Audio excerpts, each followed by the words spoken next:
following, tracking us down. And at least I heard your bluebird sing. Now somebody had to show their hand. Time was a moment. I know you're long gone. I guess it was up to me.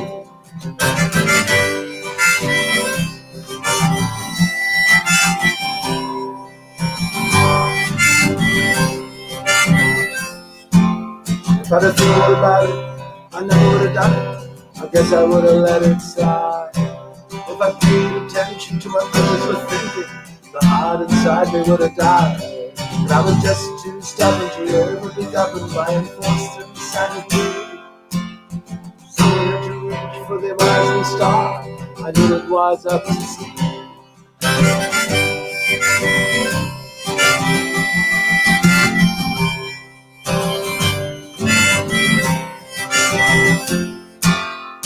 It was like a revelation when you betrayed me with your touch.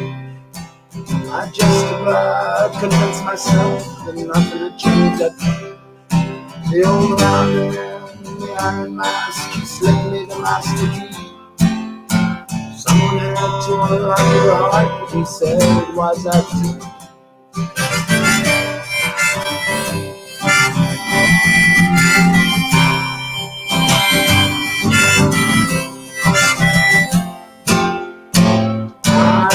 Somebody face to face, I had to remove my hand. She's everything I need in love, but I can't be swayed by that. And it frightens me, the awful truth of how sweet life can be.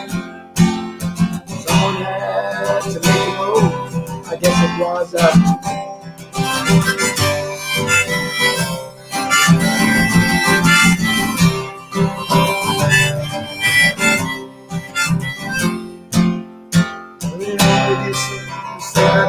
When I worked as a pencil kid, was the hole you pitch you down off the ball near the creek where I used to go? Was I a fool? Or not to try to get you where you like yesterday? You looked a little burned out, my friend. I thought it might be up to you.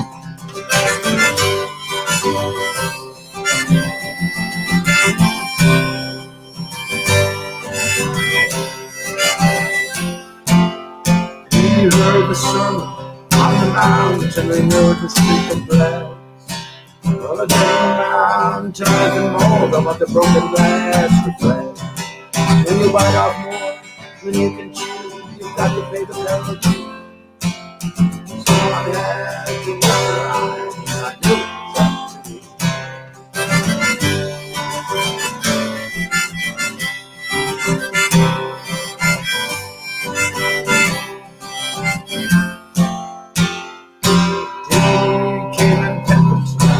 To the Thunderbird Cafe, Crystal wanted to talk to him, and had to look the other way. I just can't rest without your love, I need your company. Someone had to cross the line, and I know it's up to me.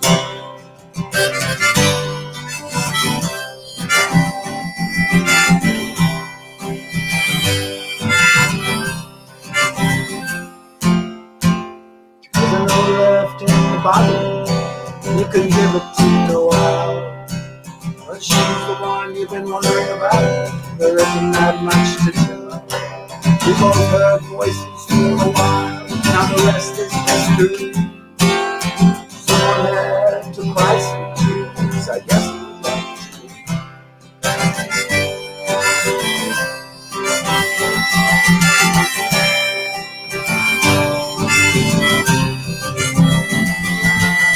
Go on, boys, show your hands.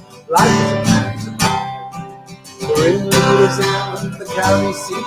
Say there isn't all that much time. And the girl with me behind the shade, she ain't my property. One of us has to hit the road. I guess it was up.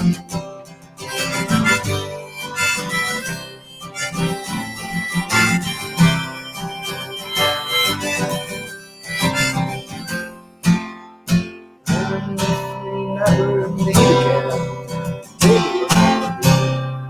I might let the guitar play too for you, but that old time melody, the harmonica around my neck. I will let for you free. No one else could play that tune. You know it was up to me.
Well, it's four, we share the room, and we work hard for the cow. And getting up late on a Sunday, we never get to mouth. It's a long, long way from plenty here. It's a long, long way from plenty here. Oh, it's a long, long way, it gets through by the day. It's a long, long way from plenty here.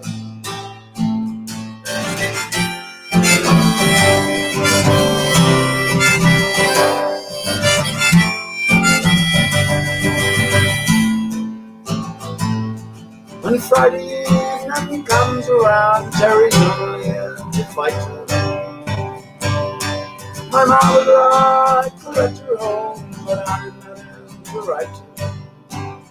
Oh, it's a long, long way from Claire to here. It's a long, long way from Claire to here. Oh, it's a long, long way, it gets through by the day. It's a long, long way from Claire to here.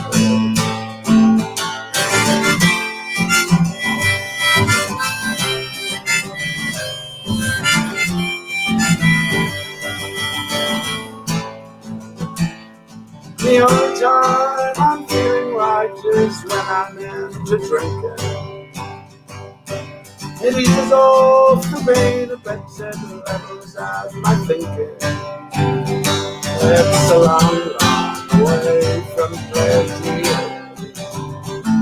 It's a long, long way from Claire to here. Oh, it's a long, long way, it gets further by the day. It's a long, long way from Claire to here.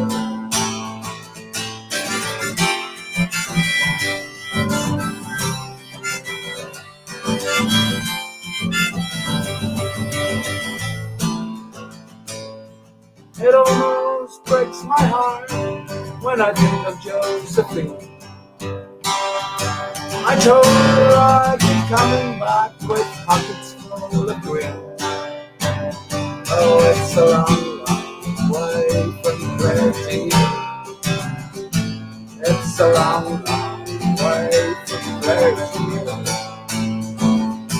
Oh, it's a long, long way, it gets further by the day. It's a long, long way from Claire to here.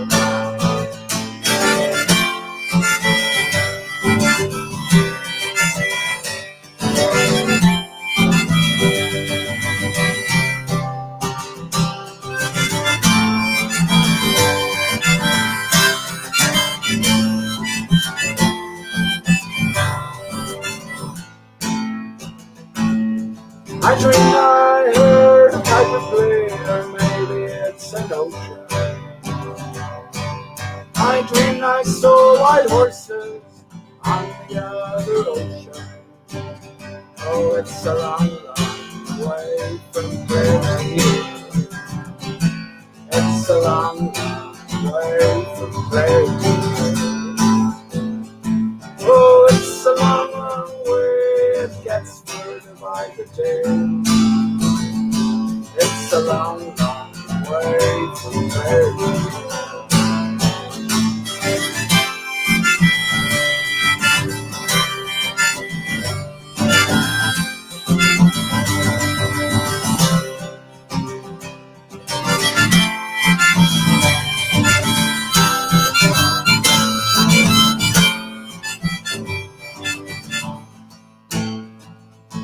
Oh, it's a long, long way. It gets further by the day. It's a long, long way. It's a long way. It's a long, long way from here. Oh, it's a long, long way. It gets further by the day. It's a long, long way. It's a long way. It's a long, long way from here.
I dreamt I was standing by the banks of the Thames, where the cold grey orchards glistened in the early morning light. Lit a match to your cigarette, watch the smoke curl in the mist. With your eyes blue as the ocean, staring back at me.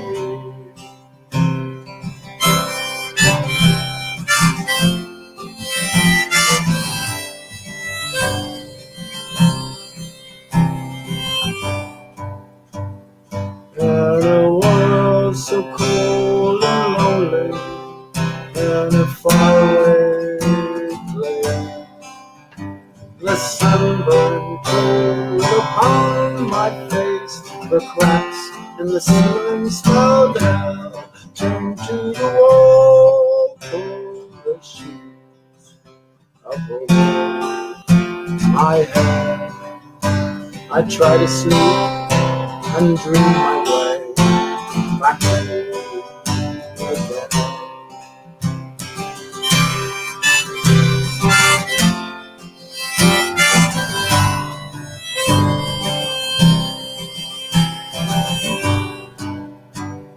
Oh, count the days slowly passing by,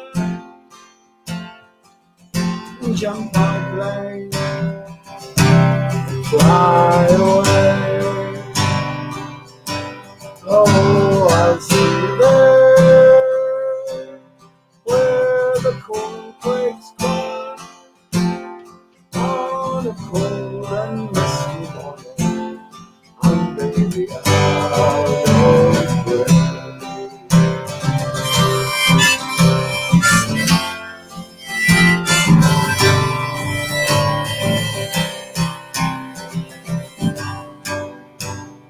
And that was so cold and lonely in a faraway place.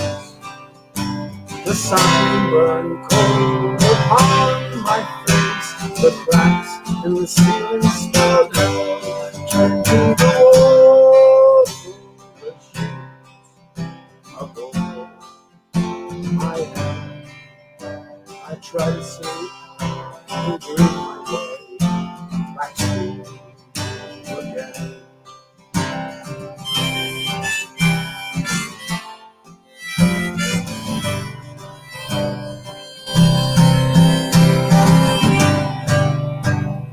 Oh, count the days, slowly passing by.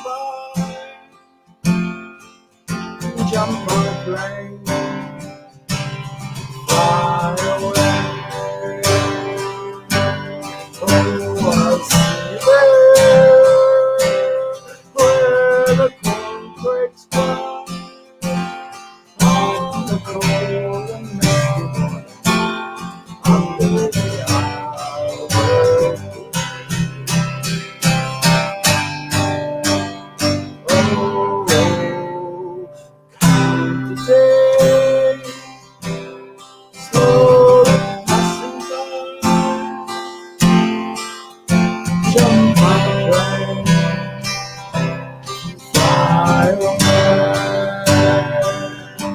Oh, I'll see you there, where the cornflakes cry on a cold and misty morning under the outdoors.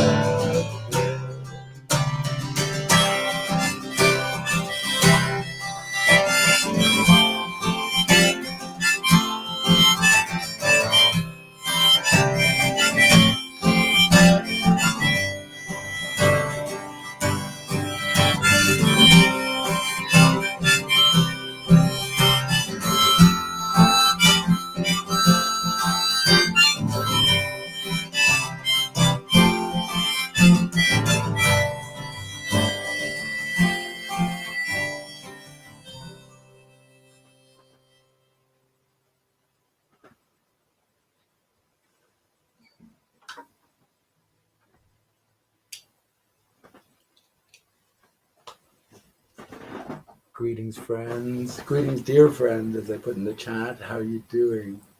Is that the the real Tim Osman in chat? Jump in, Tim. I owe you that and a whole lot more. I'll put the link in chat if you want to jump in for only the best possible chat ever recorded on the internet. What do you reckon, Tim? I reckon that's possible.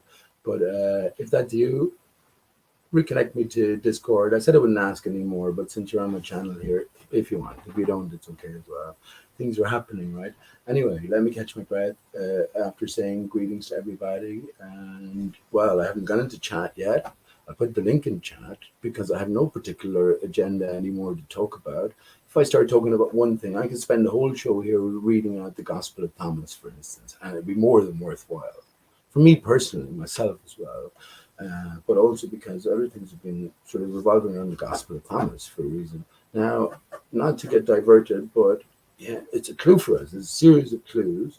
And within the Gospel of Thomas, there's so many clues telling us about ourselves. It's our story, right? But yeah, there's one particular clue which leads us on to one particular place. And, well, getting there, then what do you learn from that? And I've played it before, but not to dwell on that. I'll get back to that. Let me just say welcome, one and all. It's been a while since my last hangout. Yeah, I hope you enjoyed the music. New strings on the guitar. I think it's sounding great. I was busking today. And when it comes to the sort of the choice of songs here, I played those songs very often. But a new harmonica as well. They're made in China. They were €20 and they'd last for a certain amount of time. They go out of tune really easily. So I scraped up enough money to pay for a €40 harmonica. Would you believe, just after I bought it, because I don't have any money, and that's okay as well. I'm wealthier than ever. I could be a millionaire in 2 years, definitely. Even if it took that, it could be. I don't want to. I don't want to be. Money only ruins things, doesn't it? Because it's not real. Nothing is real in one sense. But anyway, they what's the name of it? Leo. If that's Leo Osman, hang on, let me just take out the fucking. It's fucking close enough, Tim. Leo Oscar. Isn't that fucking funny now? So the Leo Oscar, like it was €40, so it's not the best of the best of the range, but for me it is. It makes a massive difference over the last harmonicas I had, and yeah, with the new strings tonight, I hope it came across okay. I had the volume specifically set to 72, right? So 72 is, why do I specifically set it like that? First of all, I'm not sure how it comes through the music here. I'm not set up in any way. I have the cheapest of laptops, I guess. I mean, the AASUS laptop cost me €300 at the time. And it's brilliant. Never had any fault with it until the hard drive wore out and I never saved anything.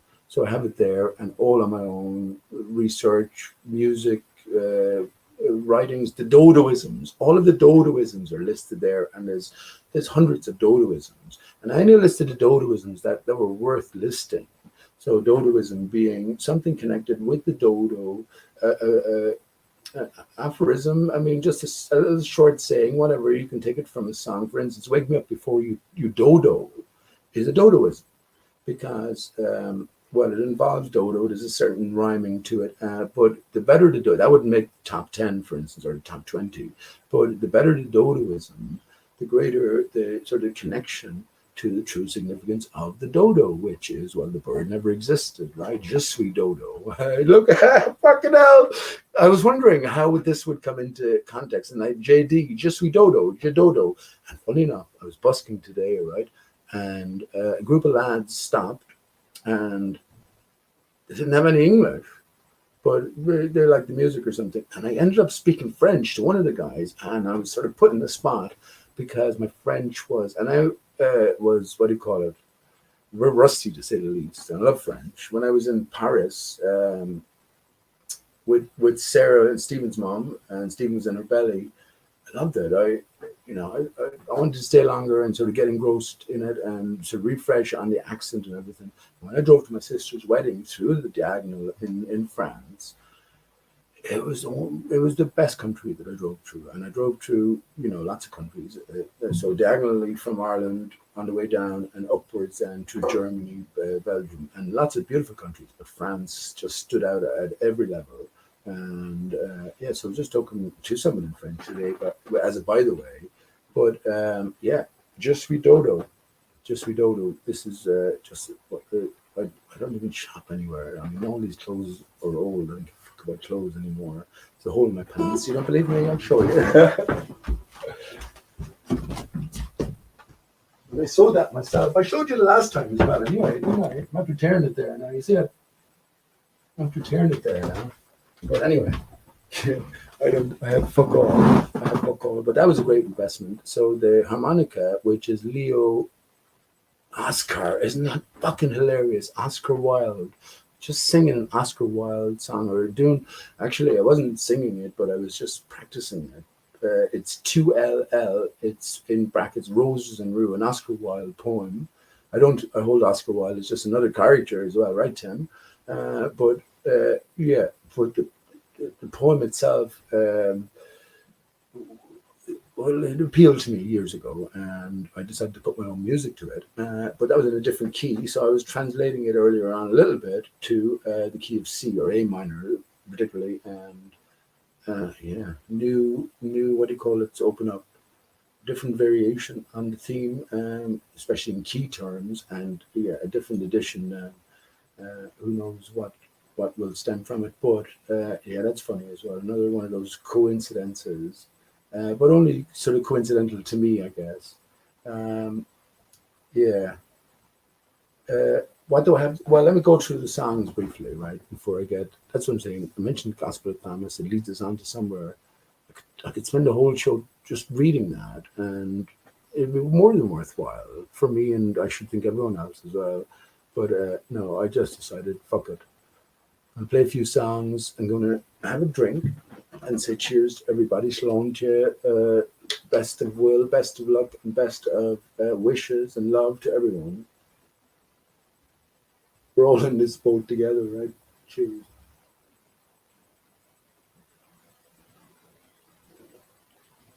We're all in this boat together. We're all in this arc together. A Star Arc. Star Arc was a book by Ben Elton back in the, I think it was the early 90s or maybe late 80s, when he was just coming into his own. But again, it was all about you. I posted that if that's a real Tim Osman in chat, I posted that in your own Discord, Tim, about Ben Elton and Stark and that whole sort of. I'm not as good a speaker as you, man. I'm not as fluent a speaker, as coherent. I have no notes to rely. I'm not saying that you have to rely, but I don't make any notes or anything. But so I'm just sort of thinking off the cuff. But it was all about environmental impact. So the elite had to leave the planet. Excuse me, the elite had to leave the planet because they knew the planet was dying because of man's inhumanity to Earth, man's inhumanity, raping and pillaging Mother Earth. And it didn't end well for the elites as they left on a star arc. But the main sort of protagonists were part of the green resistance, you know, who exposed or came across this greater conspiracy and got involved. And I can't remember, did it turn sour for them in the end? Probably not. Probably they went off to the forest somewhere and made love and just said fuck it all. But the book itself leaves us in the chambers of the elite, you might say, that in the Star Arc. And isn't that funny as well? Star Arc. Come on, Tim. Stark. You've been talking so much about. Not you've been. We've just been following the clues. But Elon Musk, Musth as well. Elephant on Musk. But and his Mars venture and the association with the House of Stark and the emblem of the House of Stark, the wolf to be found on Mars, and everything leading somewhere. So this book called Stark by Ben Elton, which Elon is in Ben Elton, right? Elon is in Ben Elton, but yeah, it has to be significant. But who's picking up on the clues? Very, very, very, very, very few. Very, very, very few. That's all you can say about that. And that's why I don't even bother to delve into things too deeply anymore, because, or to expand upon them, I get to the bottom line. All stars refer to ARI-STAR-CHUS, the divided tree of life. What more can I say? The tree is intact the other side. This side, it's cut. And we are here having this sort of divided experience. Best way I can think of it. The root sticks through from the other side and wobbles around and does its thing up and down, in and out, and round, looking for purchase. So I guess in terms of heaven, if heaven is at the other side, it's missing something as well. It's missing its other half. And it's not separate from us. Actually, that's a good way of putting it. It's not separate from us. We're sort of relying on reunification as whatever's going on the other side, because they must feel the loss of purchase. I think that's a good way as well. And I'm talking literally here. I'm talking literally a root sticking through the other side. And that's ARI-STAR-CHUS. This is the lighthouse at the top. This is what, as it projects upwards, gives us Polaris. Polaris moves in small circles. How do we know this stuff? You can never know it from your own self, from observation. You can never know it just arriving new in the scene. You could sort of get close to it, but this isn't a scene that's just evolved or developed by chance. So that changes everything, right? So anyway, yeah, this route that's sticking through from the other side. This is why I say Bell Earth, right? So we have a massive hollow at the north center. Who knows how fucking big it is? Who knows how big it is? I think the outer perimeters that we live on, they're dwarfed in comparison, possibly anyway. But anyway, that's why I say bell Earth. So we have a massive hollow at the center. We live on the rim of the outside. That's the best way of putting it. And the gong sticks through from the other side. This is the obelisk, Tim. Has to be, right? This has to be it. I was just looking at a video actually on the top 15 bells, and the number one bell in history was the Tsar bell, and it was broken. A fucking hell. Now that's just occurring to me. I not that I paid too much interest, but I knew that everything's for a reason, right? So the number one bell, the heaviest bell, the most significant bell, I guess it's judged by size, right? And just sheer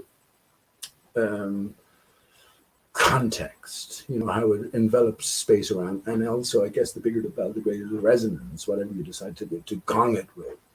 But anyway, yeah, it wasn't number one. I skipped to number one or number two.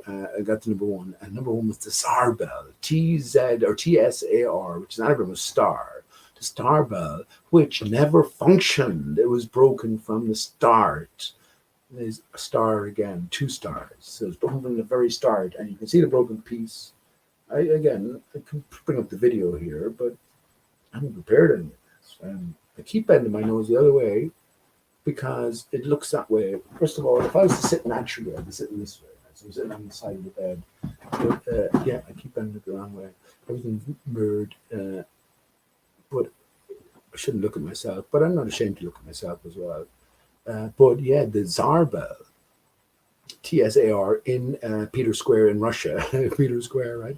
But there's a little piece missing out of it. So it never actually got into functionality.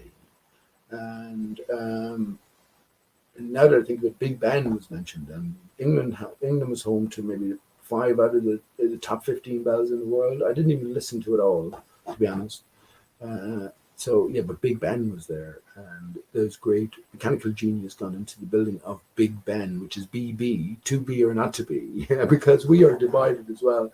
But yeah, getting back to the bell Earth, yeah, can you picture it? We live on a tree stump. The tree is cut this size, so we live on a stump. So flat Earth is about a relatively flat surface, but Earth isn't flat.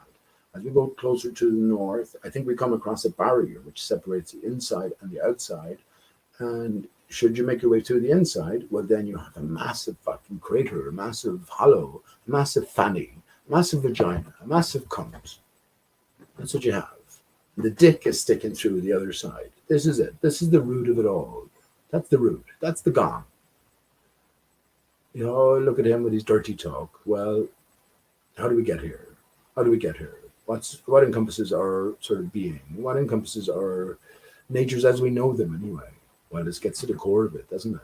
Ultimately, this is what the Big Bang references. Remember, everything we've come to realize about flat. Well, who am I talking to, for fuck's sake? Anyway, we understand it's all scripted out. We understand there's no great shakes to come to flat Earth realization. And actually, this brings me to a point as well. This is potentially great. Anyone listening here, pay attention to this, right? Because I've been leaving a few comments, loads of comments actually, not loads of comments, but just I left one comment, and then loads of people responded, because you have all the Ball Earther Borg antagonists who have no scientific mind really when it comes to an open ability to think and consider outside of the box or the sphere given to them. But it's Veritasium, right? And he, on his video, it was like he won 10 grand in a bet. And I just watched it because it was suggested. And I watched a few of his videos before, but he categorically won the bet. And the guy paid up. Now, I left a comment. If you want to go over to his video, I'm not going to make a deal about it, but I think a deal could be made about it. But he had Neil deGrasse Tyson and Bill Nye in. If you don't know who they are, that's fair enough. That's on you, right? But they're the heads of sort of popular science. So yeah, his channel is a pretty massive channel as well. And I just left a comment saying, well, 10 grand if you can prove the Earth's surface we live on moves. That was my comment. It was sort of a glib comment, because first of all, no one with any fucking sense about them will take the bet up, because first of all, it's never been proven. First of all, I've got a few answers in the chat, the usual shit. Go Foucault's pendulum, and I'll ask your man for the scientific paper where Foucault's pendulum proves that Earth's surface moves, I already know this stuff from ages ago. Any papers he produces, it's already assumed at the start, from the outset, that the Earth is a sphere of given dimension and given rotational velocities. Now, when they make their particular measurements and apply them to this preconceived notion, everything magically adds up. I've been speaking for the longest of times about everything. Well, I even mentioned it a bit earlier on about everything being metaphor. So metaphysics. We live in a metaphysical reality, and the truth is transmitted via metaphor. So the spinning ball Earth, sure. What does that mean? If we take it literally, we get one thing. Is Earth the spinning ball? I would say yes. The tree is intact. The other side, the tree is moving, so the core is moving, right? This side, but the other side of the tree intact, that creates a big full bubble, right? A big expanse which separates Earth realm from the waters beyond. Remember, this is all a construct. We are greater than the material, so we have to think. I have to think in terms of just entering this puzzle, this realm, this gameplay to figure it out, or at least put the pieces together to the best of your own ability in your own head. Because after all, that's all there is, isn't it? Your own head. Your own imagination. Now, maybe all our imaginations coalesce at some point, or maybe what is some point? Are we going forward or are we going backwards? Actually, funny enough, let me mention it now. Well, it's the 8th of the 8th today. Isn't that fucking hilarious? It's the 8th of the 8th today, and 88 is Back to the Future, right? So you have to achieve what it called, and well, let me see the other time.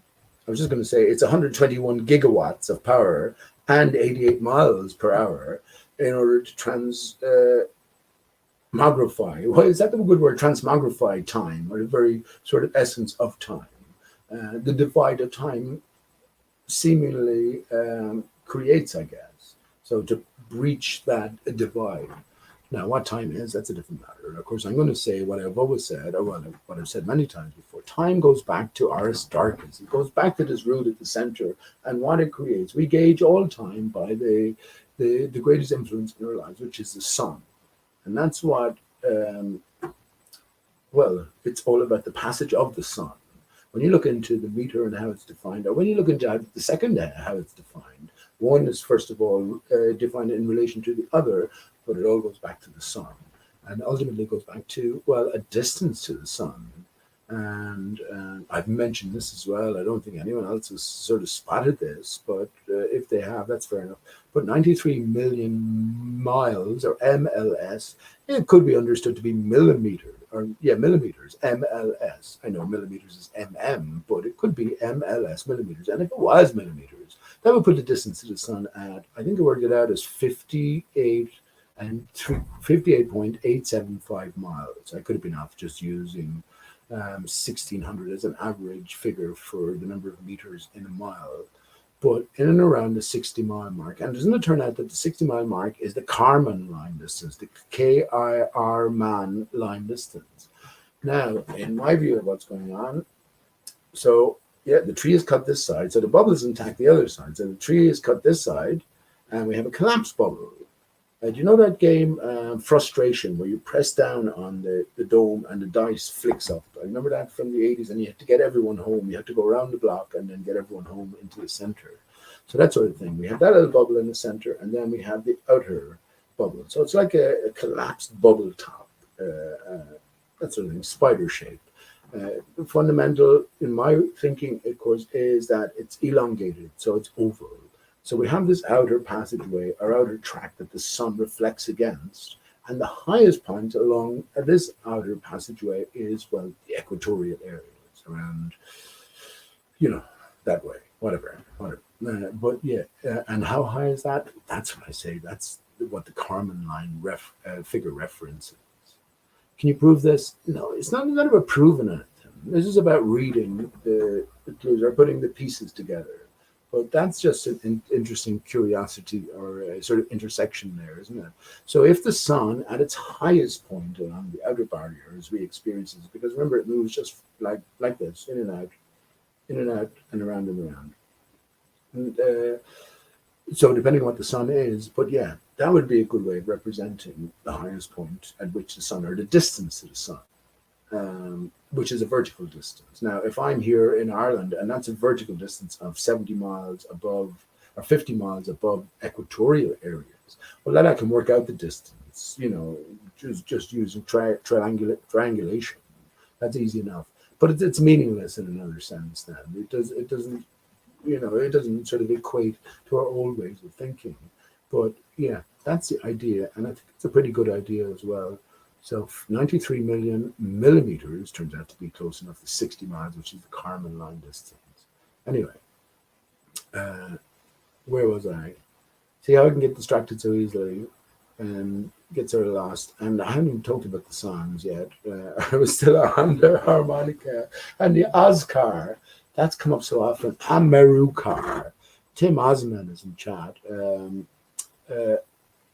Oz is the land down under. The land down under what? Well, the land down under the outer barrier. That's the way I see it anyway.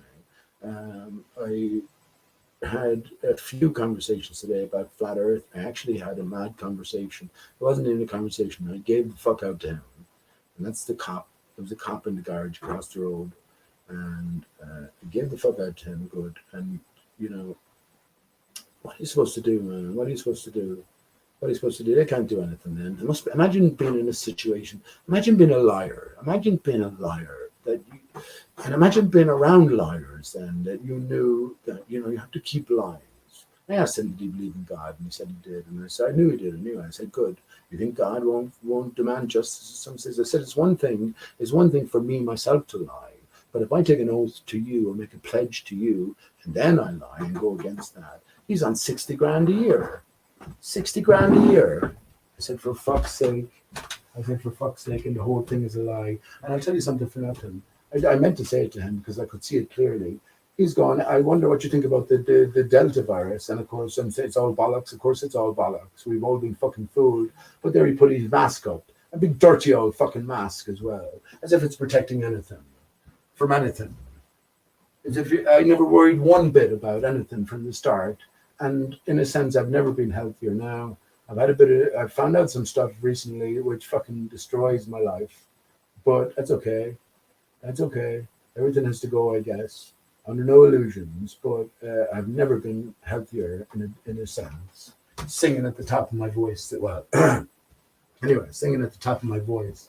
My mind is clearer than ever. My heart is getting there. It's a tumultuous mind, isn't it? Tumultuous mind, the tempestuous mind.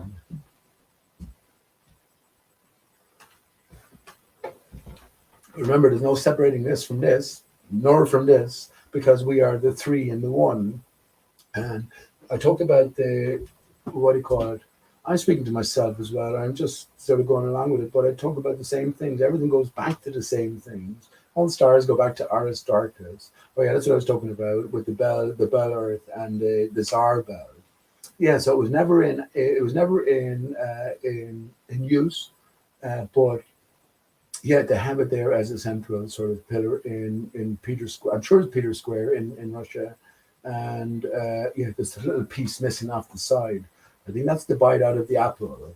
I think that's the bite representing, the divided state of us, the broken state of us, or the broken star, the divided star bell Earth, right? So anyway, as the root shines through from the other side, we have it. First of all, it creates the barrier. It creates the divide, but it's in a divided form.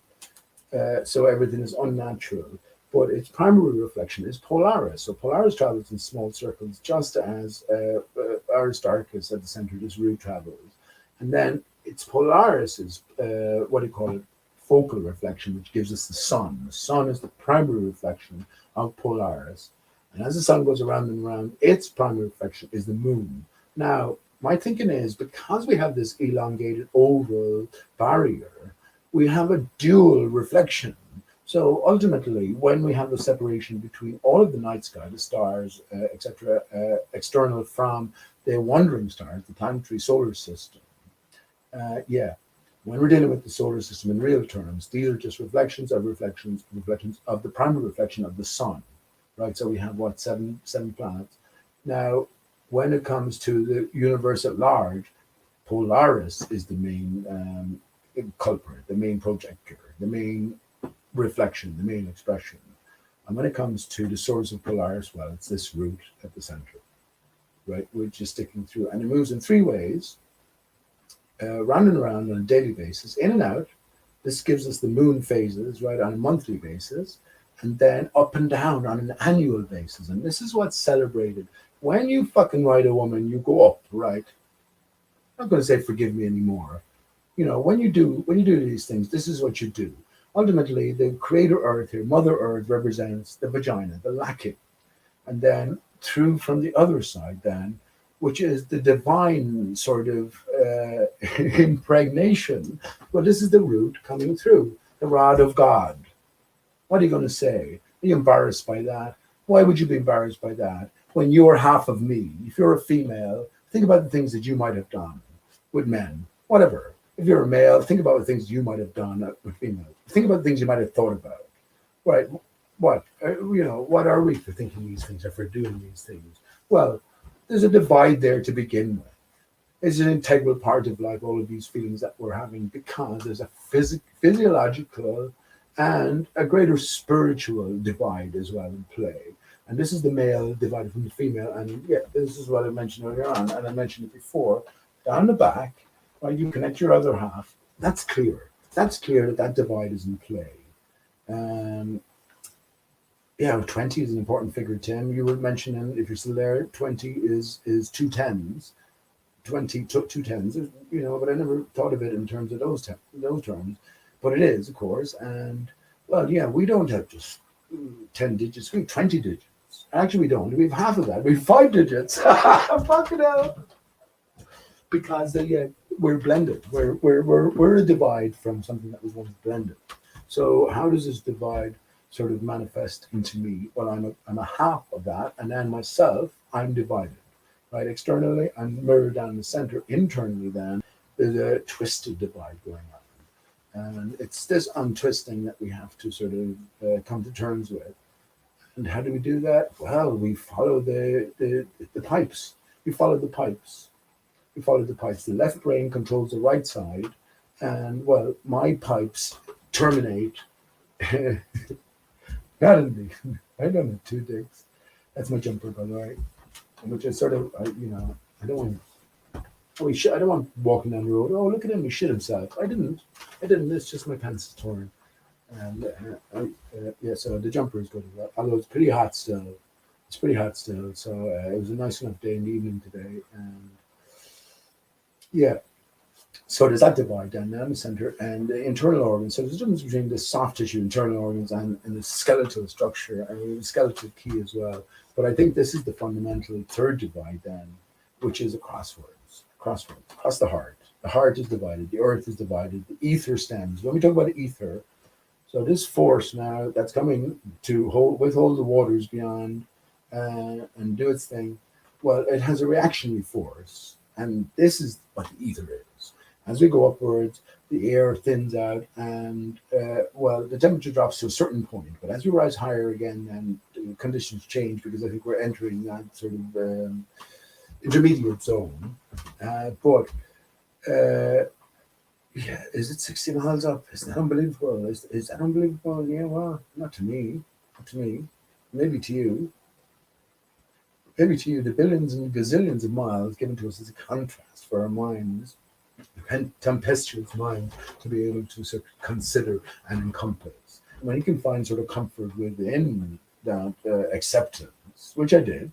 I passed it on to my Steve, great minds, we always had the great hearts as well of the past. It's the biggest letdown of all the sciences. Or when you find out that everything is a fucking lie, this is the biggest letdown.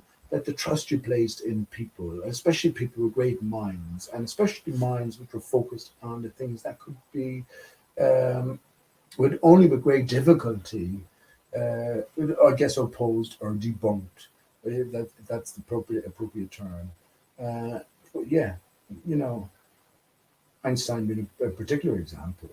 But all the heroes placed before us, all the heroes. So that's the biggest letdown. So if you have to rely on, at the end of the day, more and more, you can't you put reliance outside of yourself, well, then you lose. You lose, maybe. Ultimately, we have all the same potential, and we have all the same abilities to ask these pertinent questions. And now more than ever, well, more and more people are encouraged to ask more and more. Well, to begin with, basic questions. We can't see through the fake news. Where are you at? Yet so few flat earthers talk about the fake news. Why is it only Tim Osman? Why are you only, if Tim is still here? Why I heard you mention on a show recently, Tim. Why are you the only one of the only ones who has the context, the proper context, right, of any of the major shows on the internet? Because I agree with you. First of all, you have the context. It's all a fake reality. But where are the rest of the great brains? I can mention a few people. I guess significant. Well, there's actually quite a few people. But when you think of someone like John Le Bon, well, he's strong on some points, but then it goes back to the ball earth sort of reliance or ball earth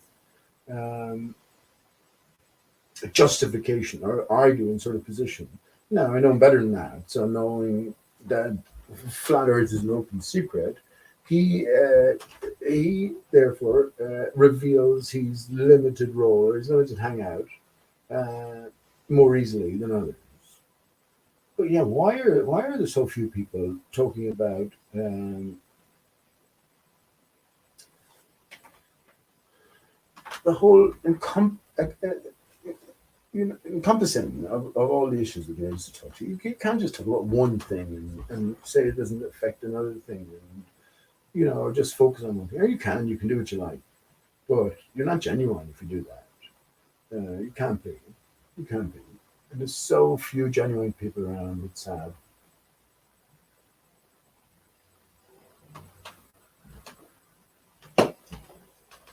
We're all genuine, but there's so few. I think this is what the masks were about.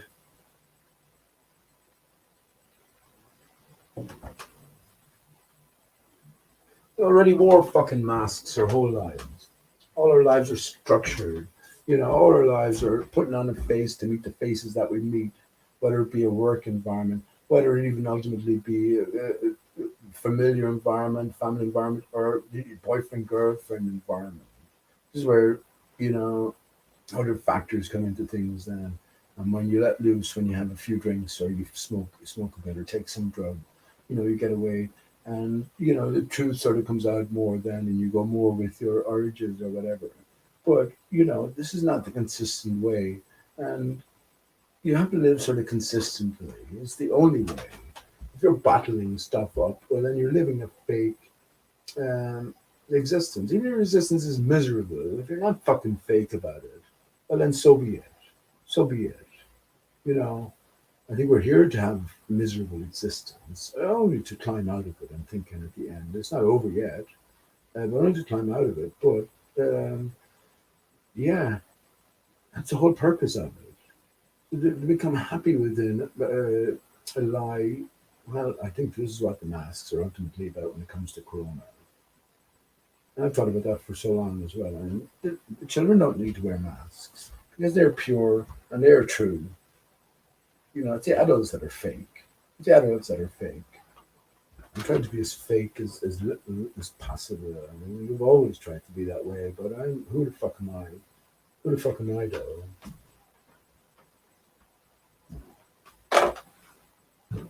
But who do we have to face with the fakeness at the end of the day? I asked that man tonight, that cop, I asked him, you think God owned what do you call it? They know it. Every cop knows fucking corrupt. They have to, once you go into the cops, you have to fucking keep secrets. It's all about fucking keeping fucking secrets. They're getting well paid for it, though.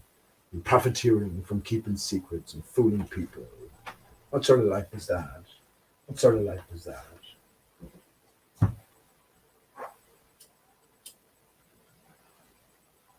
But it manifests and it reflects. That's for sure. And in the eyes, you can't fucking hide it from the eyes. You can't hide it from the eyes. You can't hide it from the eyes. And where is it? Look into my eyes. You can't hide it from your own eyes. No, there isn't. Within our hearts, the truth is written. We already know it. We've entered into a different realm here, right? So whatever our minds might have been fooled into thinking to begin with, we were given the ability to work our way through back to truth. And only the truth will do. Do you think there's room for anything else in heaven?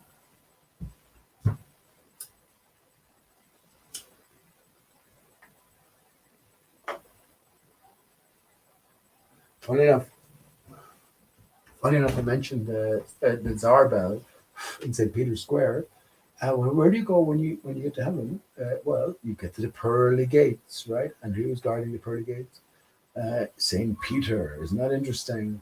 Now, I can connect the pearly gates to none other than ARI-STAR-CHUS. Well, ARI-STAR-CHUS, okay. The solution to Alice in Wonderland, or Alice Through Looking Glass, is the White Queen's riddle to Alice before she received her crown is oyster. And oyster and I-star are phonetically very, very similar, right? And there's a reason for that. And there's a reason why there is that equation between the two. Well, what do you find within an oyster? You find a pearl within an oyster. So pearl and I-star are ultimately ARI-STAR-CHUS, the tree of life. So why does St. Peter guard the pearly gates? That's a different question. So they're the pearly gates because something has been locked off from us. Why is it St. Peter though? First of all, Saint, S-T. Einstein, one stone, one, write it down, one, S-T, one. One, S-T, one. We have to understand this divided state of us. The S represents the connection between the left, let's say the left brain, the left brain, the right side, as it contours around. So the soft tissue is twisted around. The skeletal superstructure is mirrored down the center. So this is the thing, and then there's that divide between the male and the female. So the male, well, the best way, look, who can picture this? It's fucking so easy to picture. The male genitalia pulled out, so two-tone from one, so the male pulled out, the solidity pulled out, the female then is the lacking. It's the jigsaw piece and the hole it goes into, right? So who can't picture that? It's not so easy to picture. But where do the fluids then terminate? And this is the question. This is why women have their regular periods. This is why males have their... What males have their... Someone told me in the past that just as females have their time of the month, males have their time of the month as well, a different way. Absolutely.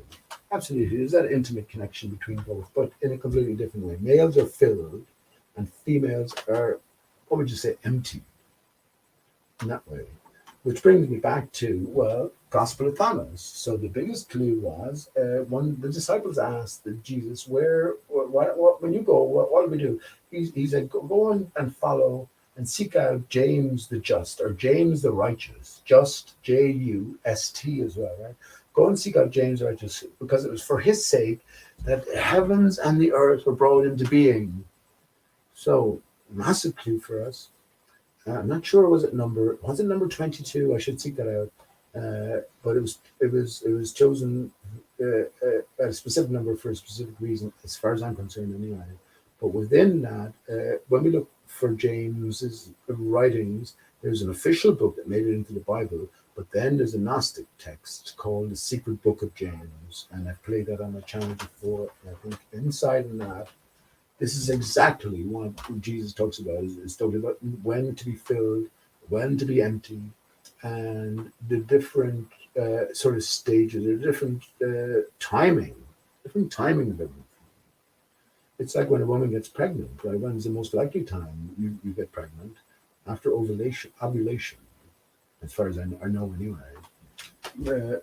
But you know, these are the most likely times, and so it's all about time and timing, right? And what does time come back to? The sun. What's the sun? ARI-STAR-CHUS. Jesus is also the sun. ARI-STAR-CHUS is an anagram of Christ's aura. As I've written in the description tonight, ARI-STAR-CHUS ARI-CHUS, which is CHUS. If you break it up and just switch the star outside, you get ARI-CHUS, CHUS star. ARI-CHUS star. CHUS can also be pronounced CHUS. So CHUS or CHUS. So it's ARI-CHUS star. ARI-STAR-CHUS is a righteous star. That's the star coming from the other side, because we live on the stump, this side. You drain all of the Earth's oceans away, and you get massive fucking tree stump.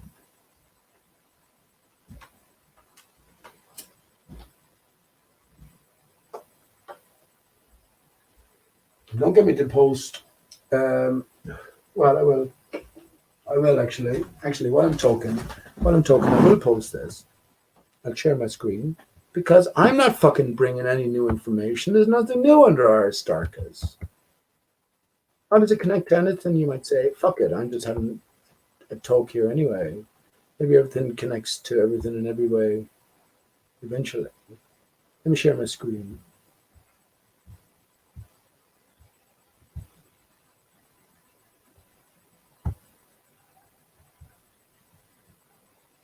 I'll share audio as well. My entire screen. There you go. Yeah, there you go. Missing Pieces Talk album. Look at the dodo here, first of all. Dodo Earth. But more especially, look at the song tracks themselves. I'll talk you to that. Funny enough, this came out in 2001 as well, the year of 9/11. The year of my Steve's conception. The year of, well, 19 years before 2020, when Corona came along, when Enlightenment arrived. And funny enough, Enlightenment, look at the title here, Ascension Day. But let's not start there. After the flood, have there been a flood? That's a good question. Would there been a flood? What would have caused such a flood?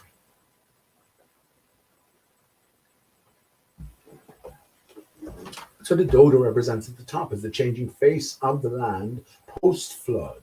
So if we're thinking in terms of trees, all you have to do is look down at number 4 here and see stump. Stump is a tree. I have a stump as well for a leg on one of my limbs, which was crushed in an accident I had when I was 18, just turned 18 on, would you believe, the Twin Towers in London, the financial centre, the financial heart of London, which was Canary Wharf, would you believe?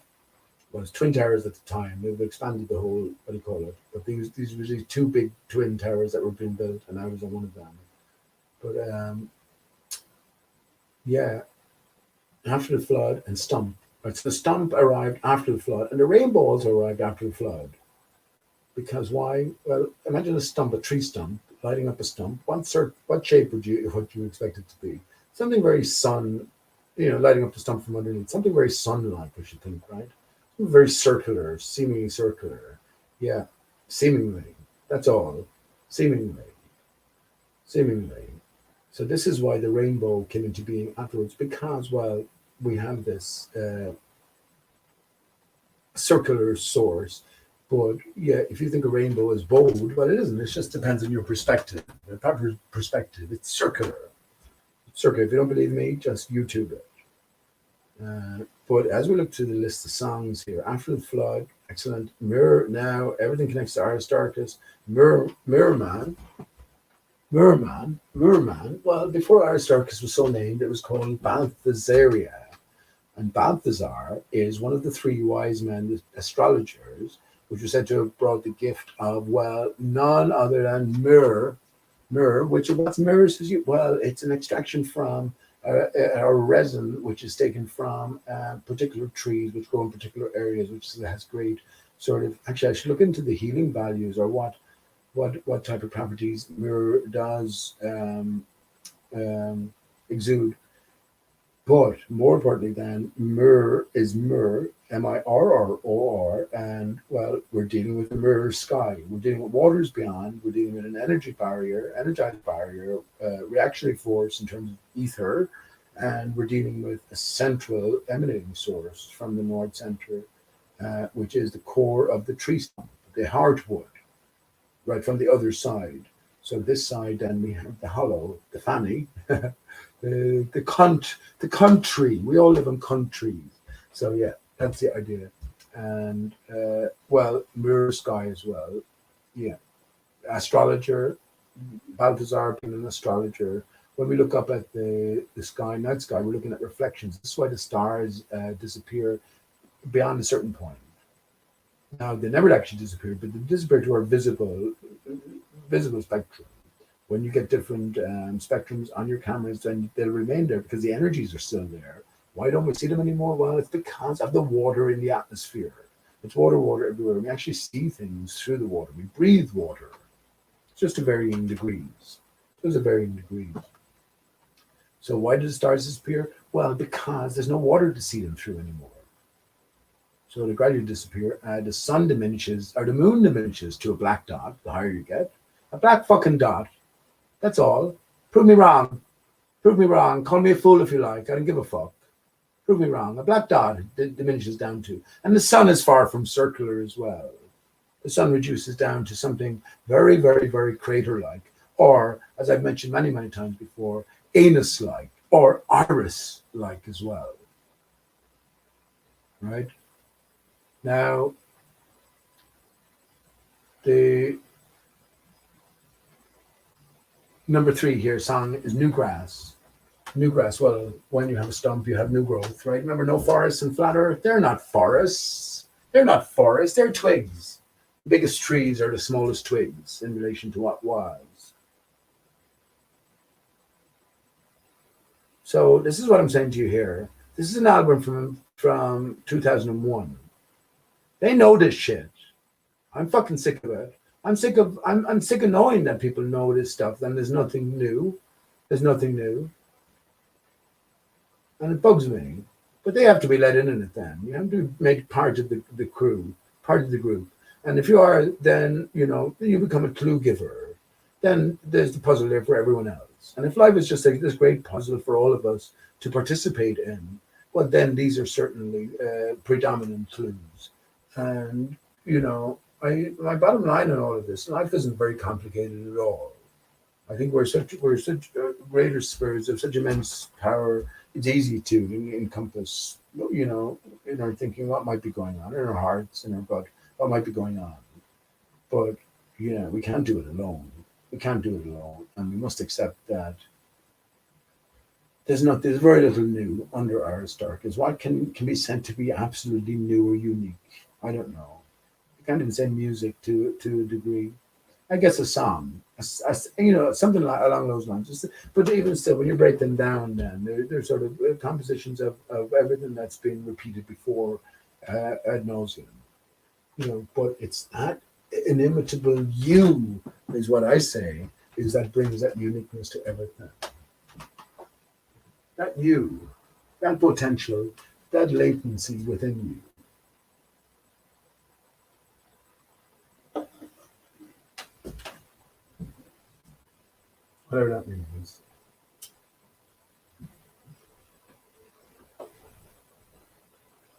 Well, funny enough, fuck off. There was only one song I was looking for. Oh, actually, no, hang on. Well, I was going to say, hang on. Okay. Well, I was going to say there's one song, Ascension Day is clear enough as well. Everything was always meant for resolution.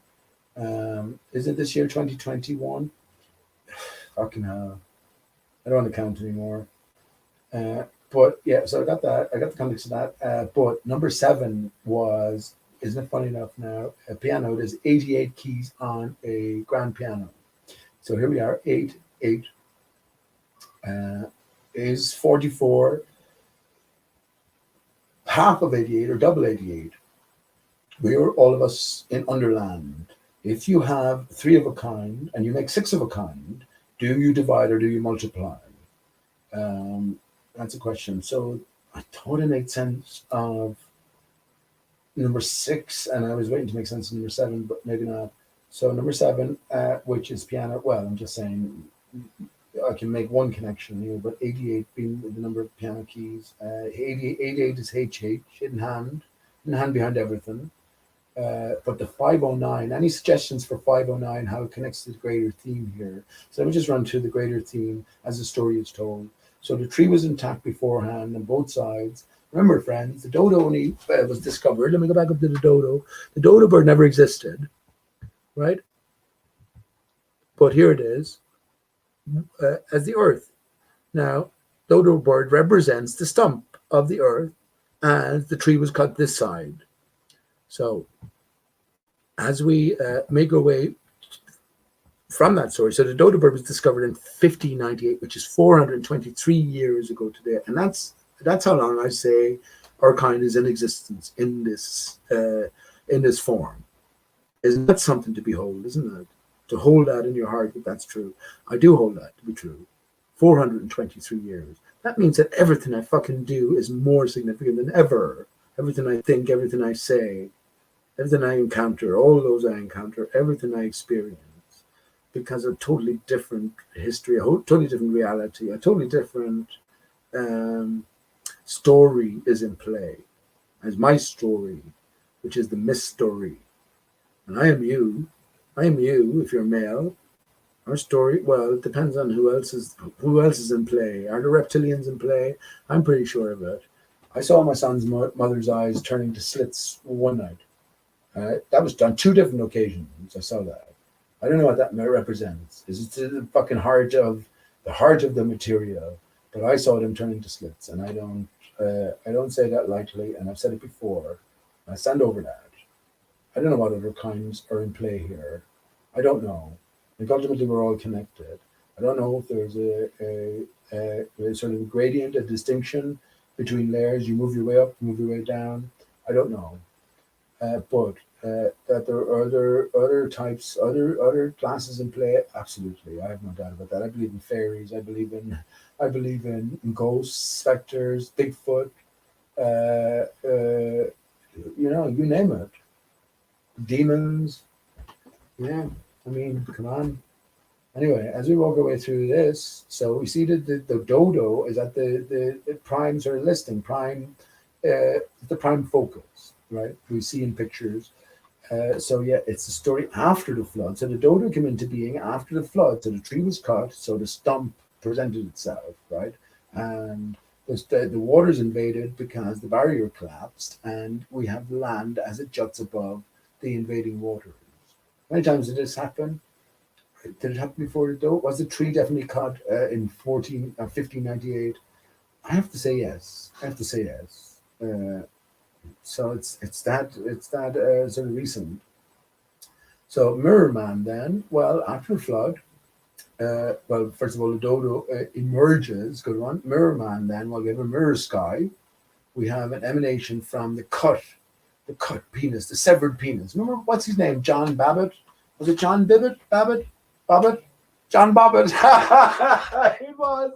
It was John Babbitt. His wife cut off his dick and threw it out the car window after he found out she was cheating on him. After she found out he was cheating on her. And fucking hell. And apparently someone found it and handed it into the local cop station. And I've seen another fake story, of course. But yeah. What did the cop think of doing with it? I put it on ice. Imagine finding a finger. I guess it depends. But anyway, I mean, Babbitt got his knob. Babbitt got his knob sewed back on, and the other went on to be a porn star. Just shows you, doesn't it? Just shows you. I think we don't know our knobs at all. I really think you don't know your knob at all. I don't know how I got onto that one.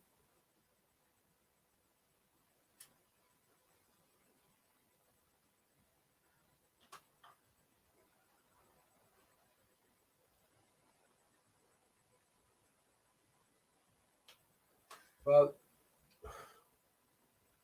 so the mirror man, right? So Jesus the sun is only a reflection off of this collapsed mirror, collapsed barrier. So new grass then, number 3 is, well, yeah, just a new sort of beginning. You look into the word grass more, and G is very important as well. What does the G represent? A woman has a G spot. What's the equivalent of the woman's G spot for the male? The G is the Masonic G, which is in the center of the square and compass, which gives us the A and V, the Adam and Eve. The G also for the gut. Einstein always seeking the grand unifying theory. So, well, the grand unifying theory, Einstein worked shit out from his head. Yet he was always looking for his gut, and he died of a heart aneurysm, which connects to the gut. It's all a series of clues. It's all a series of clues for us. Are we paying attention? Because it's our story. So yeah, we have this divide between our heart, our head, and our gut. Heart and earth and ether anagram, because the heart is broken, you see. The heart is broken. But as it comes to number 4 then, which is stump, well, are you getting the sort of coherence anyway, the interpretation of it? So stump being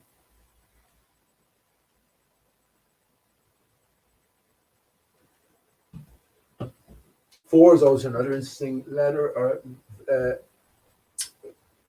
in terms of quarters, 4 and quarters, and Q.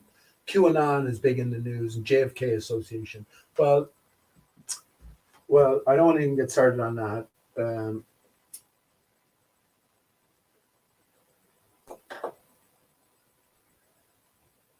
Well, why shouldn't I? Because, well, JFK, the killing of the king, Camelot, Arthur, King Arthur, Rthur. Now, JFK's Eternal Flame Memorial is a crater. That's what it is, with a flame coming up to the center of it. This is what is happening at the center of Earth, the Bell Earth. And I wonder actually, Tim, if you're listening, is there any association? And I looked it up before, bells and 9/11, and there is a connection. But I wonder is there any association between JFK and bells? Definitely should be, I should think. The Nazi bell comes to mind. Do you remember that? But so many other bells as well. Ask not for whom the bell tolls, it tolls for thee. But the Tsar bell earlier on. Anyway, that's a different one. But getting back to number 4 here, the quarter. Yeah, so the Q. Why does the Q represent a quarter? And when I put a 4 in a 4, right? So 4. Okay, I've never needed a visual for this, but you can write it down yourself. So just put a 4 with the 3 lines, and just mirror it on the x-axis, and then mirror both of them on the y-axis. And what do you get? You get an A and a V with a cross in the center. So we are 4-fold divided. And as I said, that 4-fold division, well, the male from female and self from self. So 1, 2, 1, 2, 4, 8, 16, etc. But where does the 1 come from? The 1 comes from the 0. Actually, I think now in my descriptions way back, I put 4210 on many of the descriptions, because it was exactly along those lines. That sort of recognition of that sort of external and internal division. What the fuck do you do about it? Well, that's a different question, isn't it? You find out the truth, and you fucking deal with it. That's what you do. You deal with it. And understand that within the word life, there's the word lie.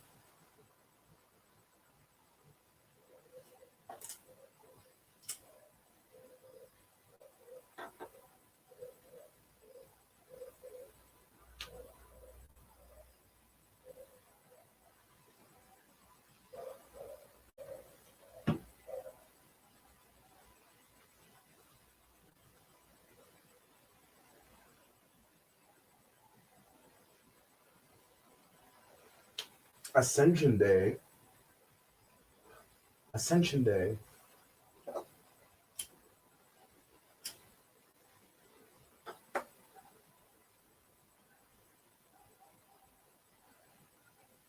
Ascension Day. Why is ass included there? Because your ass is not so fucking separated from your head as you might think. Let me tell you this as well. I was talking about an inversion of everything through the heart in a spiraling fashion, right? So in other words, everything's sort of expanded outwards below the heart. Think of your arms and your legs, but it's not divided equally. It's a 2/3 to 1/3 divide. That's why everything is stretched below. That's why your lungs are longer below the heart than they are at the top of the heart. And I bet you the proportion would be close enough to 2 to 1, 1/3 to 2/3. Anyway, yeah. Consider this, friend, and consider it fucking seriously. Your arse, your anus being an inversion of your mouth. Think about how that would work. Think if you inverted your lips, if you mirror opposited your lips in a sort of dimension sense, what would they might show up as? Think of it.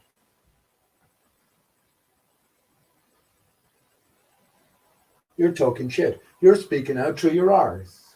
Yeah. Cheeks, you have cheeks on your buttocks, you have cheeks on your face as well, don't you?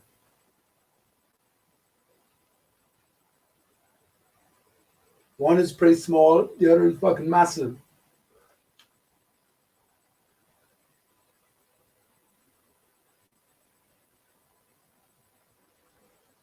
Well, on some.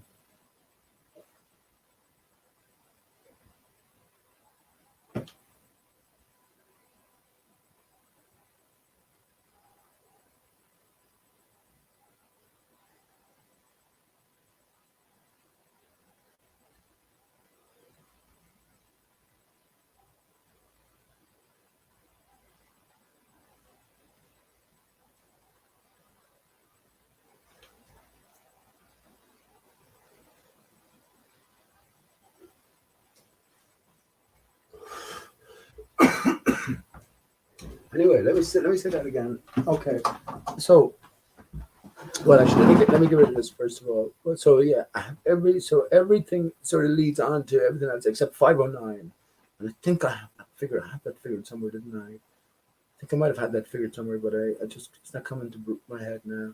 I bring up my notepad here, but I don't want to dwell on that. So if anyone has any ideas how 509 might fit in to this greater sort of theme here, you're welcome in the chat. Otherwise, yeah, this is missing pieces. Let me just get the link from Talk, and here we have Talk TT at the top, Manhattan. Copy that link. Talk. Put a T and a capital T next to one another. You have pi. Pi is 3.14 to 1 to 3 significant figures, which is 42. And I mentioned about the 1 divided gets to 2, gets divided gets to 4. But where does the 1 come from? Well, does the 1 come from the 0? If it does, what's the relationship between the 1 and the 0? Well, I say that is 3.14 to 1. The 0 being the circle, the 1 being the diameter. You can't have a circle without a line, and you can't have a line without a point, right? So the ultimate answer is given as 42 to the ultimate question of life, the universe, and everything. Well, what is the question? Well, I say the question is, what do you get when you divide 0 by 1? Right? Or O by I. That's what it is. So, but yeah, very interesting. If you have anything to say on that, let me know. But I mean, I guess there's no point at this stage. Let me post that.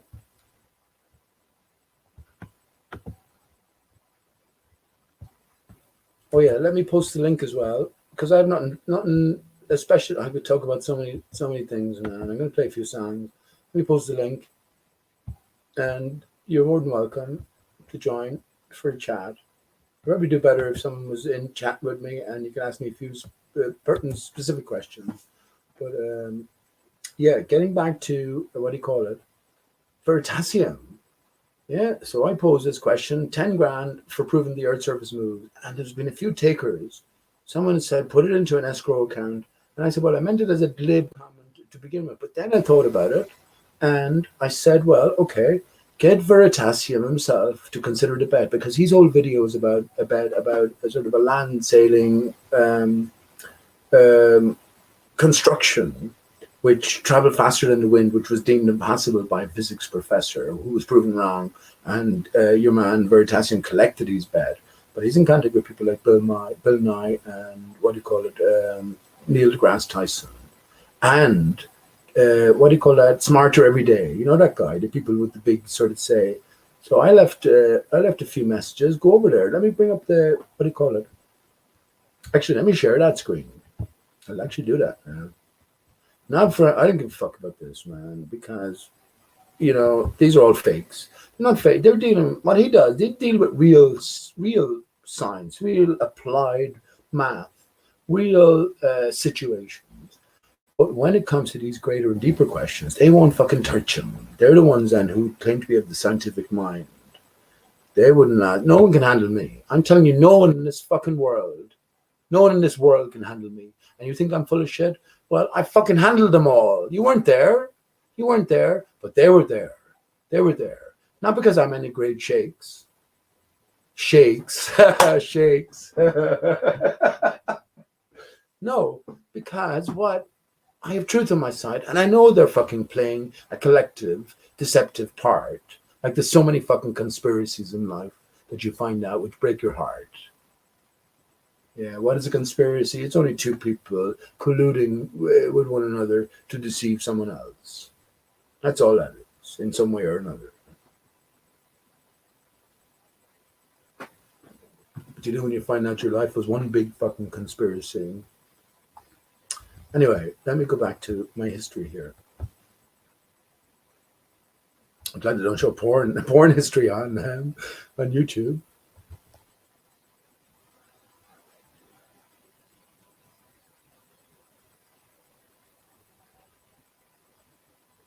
Yeah.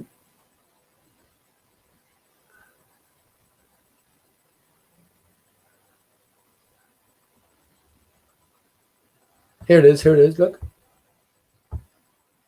Oh, hang on. Let me. It's their screen, right? Hang on. Oh, Askin is here. Askin, hang on there, bud. What time is it now? 23:25. I'm going to have to get another song in, and let me. Yeah, don't move. Let me get another song in. I'll just go to the toilet, and yeah, hang on about 15 minutes, and you're more than welcome. Then I've seen you in chat before, and I think we've had a few interactions as well.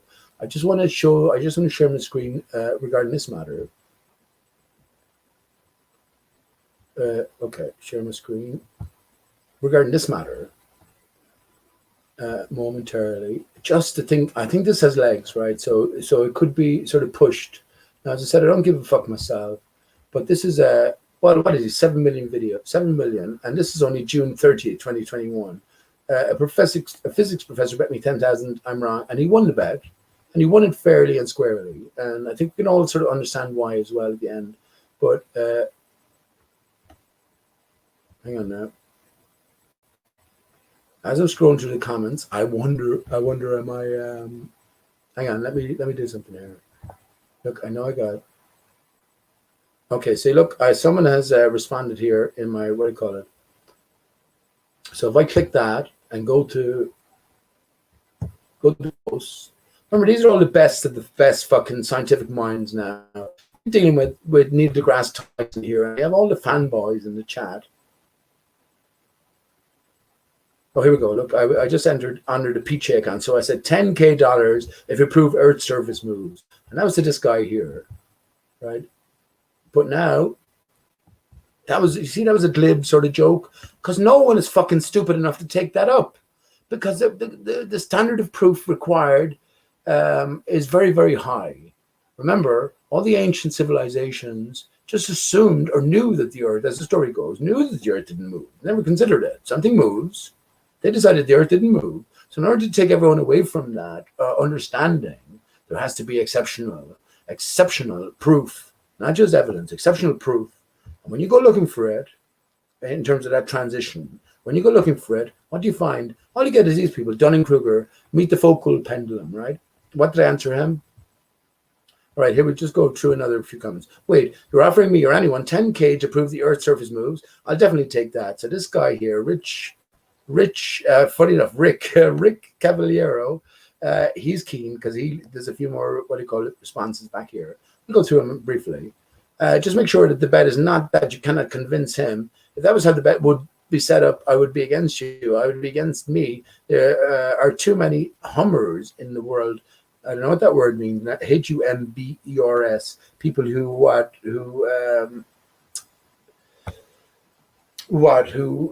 are empty vessels, who wax lyrical, but there's no substance behind. Well, I put out €100,000 bet before, and Andrew, my brother, backed it, and that was official. €100,000 bet, and do you want to know what the bet was? And this was to all the fucking heads all of the fucking heads on the ball earth antagonist side. And if you think this is nothing, these are people put in place to carry the lie, right? These are part of the greater mechanism, the greater superstructure of those in what are you going to say, in play. So in a sense, they're well, the frontliners, but no, they're more than that. These are the greatest sort of minds, the greatest skilled, trained agents that are put forward. Remember, every man is a man as well. I think the higher you get, or the more you get involved in certain situations, the more you realize that there's no distinction between men here. And especially if you're let in on a greater game being played, you know? And every new man you meet then, you'll judge them on their merits because you know your own true value. And you especially know, well, your role you're playing in all of this. I didn't know the role that they were playing. I know, well, I'm not playing a role, but I know my pathway through all of this. But anyway, they don't know me, you see. In point of fact, there's nothing to worry about. No one that's offering bets in these comments is interested in making an actual bet. So this is what I said later on, right? Right, no doubt. I didn't even read half of these, actually. No doubt. There's still two dang Hummers in the... What's this Hummers? H-U-M-B... Yeah, it has to be that, right? Just Hummer and nothing substantial to say. One is far too many. And what am I reading their comments for? So I responded back, nope. The assumption that Earth is a rotating sphere... The assumption... I should have said the assumption is that Earth is a rotating sphere from the outside. And it is. Right, I just added that. What does it mean? What does it make a difference? I hear people ask if the Earth is sphere. Earth is triangular, especially women. Women know what the fucking do women give a fuck about? This is Mother Earth. This is your Earth. If you don't know what your Earth entails or encompasses, well then who the hell are you? Who the hell are you? Yeah, you've been lost to these clowns anyway. Right. I said to Rick, considering the Earth's surface has never been proven to move in the whole history of science, you were in for a tough one. It is always assumed, and when you remove the assumption, flattened stationary Earth's surface is what everyone who ever walked on this Earth has ever experienced, and that's true up to a certain point, right? Rick Cavalier says, I see. So what you're telling me is that you're just the 634th person here to offer or ask for a 10K bet that has absolutely no intention of even a $10 bet. That's what I thought. Nothing to see here. Now,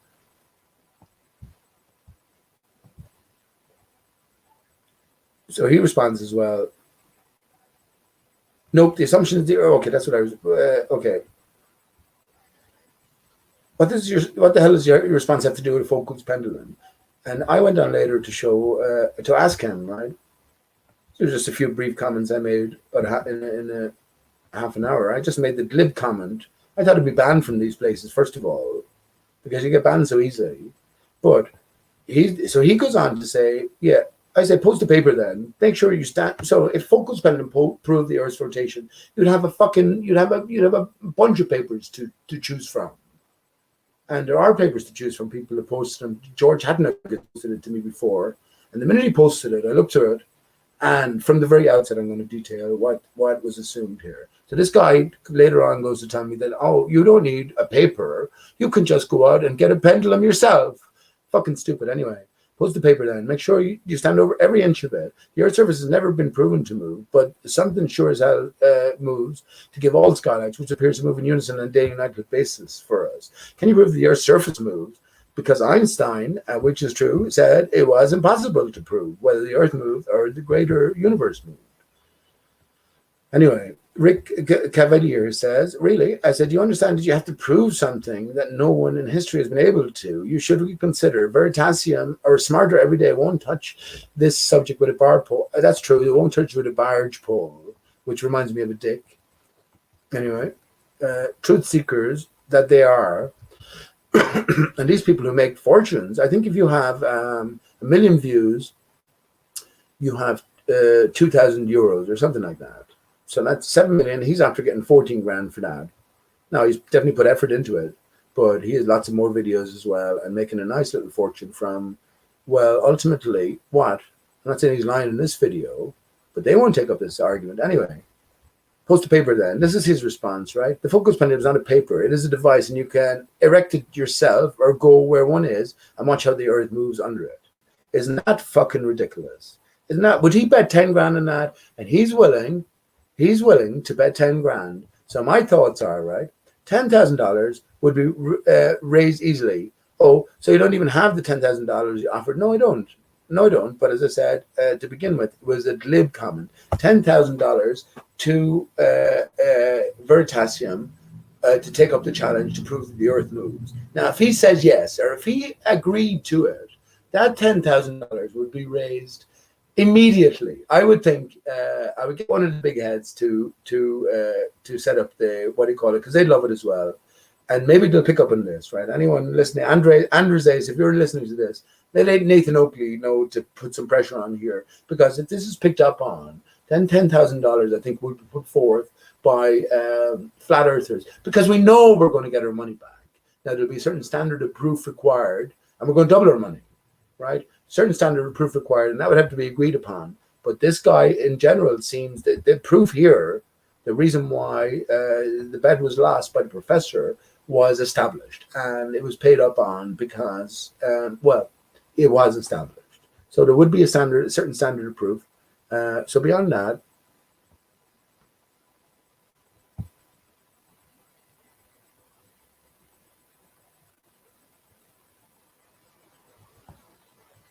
okay, listen to what I wrote here. So would you, Rick? You're so sure. It's more difficult a task than you think, and the proof must be categorical, as it is here in the video by Veritasium. I'm sure truth translates to veritas. ARI-STAR-CHUS is the truth. The divided tree of life is one surface. We live on this side. That's just the by the way. When you have the 10,000 escrow, get back to me. Remember, this exchange started with your offer, so you haven't lived up to your end of the exchange. I said, hang on, bud. So this is your different guy, sub-director. Hang on, bud. For a generation, Earth was established and was never considered to move. The dumb ancients, when it was established to move, the ultimate culmination of the establishment is the Earth not only moves round itself, round the sun, round the spiral arm, round the greater attractor at 6 or so million miles an hour and beyond.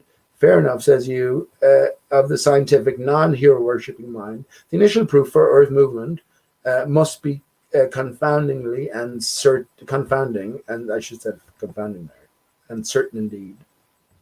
Right? It has to have been to take all of those masses away from this archaic notion that the Earth doesn't move.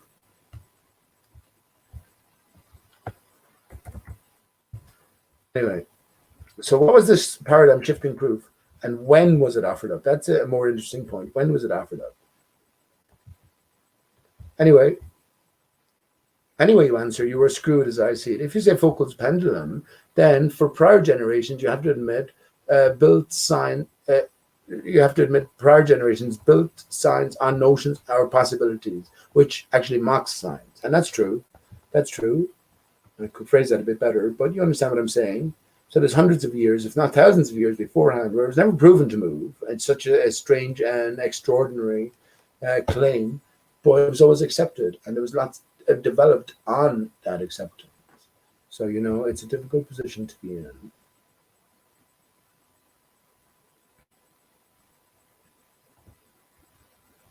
So this guy now is doing this, right? And actually, so I said I offered a bet of 10,000, 100,000 years ago. I did do that, as I said with Andrew, and the bet was that all craters on the moon are one crater.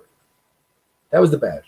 And I stand over that. All craters on the moon, seemingly disparate, are just an expression, a kaleidoscopic expression of one crater. No one took up the bet at the time. And, but yeah. Okay, well, and this guy now, Rick Cavaliero, and I won't show you the email I sent him, but, or actually I will, not an email, a response in another, because he left another response in one of my, yeah.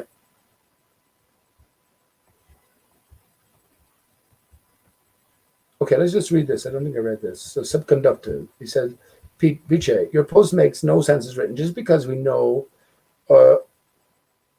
more than the ancients did does not make them numb. Our knowledge is built upon what was learned before, is an ever-increasing product. And yes, Foucault's pendulum does prove the Earth's surface moves. No, it does not. No, it does not. I know exactly what Foucault's pendulum, if it proved anything, what it would prove. And that's a movement of the ether. That's all. The Earth's surface doesn't move. Anyway, so can a scale. See, this is their claim here. This is their claim, and they need to prove their claim. If a pendulum reacts in a certain way, which is not necessarily Foucault's pendulum, then it's just a fucking pendulum. If it reacts in a certain way, and that is an established reaction, and it varies from location to location, well, then there is a cause in play. But to establish that cause, that's a different matter. That's an absolutely different matter. And more than anyone, I've established that cause because, well, there is that variation as we move from north to central to south, but then it's reflective of the barrier above and this reactionary force, which is the ether, to the actionary force, which is stemming from ARI-STAR-CHUS at the north center, which creates this realm and creates time and space. Ether, gravity is metaphor. Four-dimensional space gravity is metaphor for ether. That's what it is, because ether generates time and space. But anyway, the problem appears that you will not accept evidence, which would only mean that you are not a man of your word. You see that? You see that nonsense? You see that nonsense? I'm going to leave it there anyway. I think that's probably the last one, but I didn't read that before. I'm not a man of my word. My bet was, first of all, so anyway, let me get back to what I responded. So I thought this was good because this can be done. This can be done. This can be done. So picture of PJ here. Here we go, look.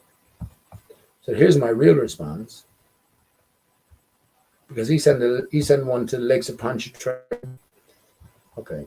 I'm not bothered about this. I'm just saying it. But I think, right, if he takes this up, I think flat earthers should take up the handle here. So he says, it comes of another video that you wanted to bet 10K that the Earth's surface doesn't move, but you clearly do not have the courage of your conviction. So reply by PJ here. Actually, brilliant. Get Veritasium to take the bet, and I will back it up. Now, the same standards and proofs have to apply as applied to his video. I was commenting on, and oh yes, the video I was commenting on, and the comment was to him also. I didn't know you at the time. I can give you my email address if Veritasium is interested, and much easier money than the 10K he already earned. Okay, let me just go down a small bit there. Yeah, earned here. Brilliant, right? So if he comes along and says, right, I'm going to take that bet, well, do you know what I'll do? If others won't take up the sort of collection, I'll do it myself. And as flat earthers, we'll fucking back up I'll put what money I have to it, but we'll back up the 10 grand. And we know we're not going to lose. We know we're not going to lose. Einstein himself said you can never prove, whoever, Einstein was a tranny, he married to a butch man in drag. But yeah, their own Lord High in Commands say these sort of things. So if they can prove something that no one has ever been able to prove, well, fair play. But I think, let's see now. Let's see what he has to do. And if Veritasium takes it up, which he won't, none of them can even touch the idea of flat earth, well, then you have a bet. And I'll fucking make that money myself. Well, and what will I do? Because I know it's sure money. I get 10 grand. How will I do that? It might take me a while, but I get 10 grand. And yeah. I'll turn it into 20 grand quite easily. I'd be a millionaire in 2 years if I wanted, I think. And who knows where I might come knocking then. Who knows what contracts might have been made.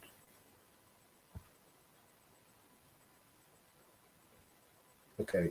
Sorry, hang on there, asking. Don't be moving anywhere. Let me just go to the toilet. And yeah, it's an interesting video in itself. Interesting video in itself.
And it's like once again, it's a safe bet because it's like any other controversial fucking topic. Everyone fucking knows everything all of a sudden, but it's like any other controversial topic. How you find out people is that they won't even fucking talk about it. I mean, I'm talking about topics like what 9/11 being a false flag or ultimately a hoax. What? No, you'll get defunded immediately. Money talks, right? Money talks. Money talks. Well, fuck money. Fuck money if you have to fucking lie for it. Or if you have to deceive for it.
Right. Sorry about that. Let me just get back to okay, before I just join in asking, let me see something.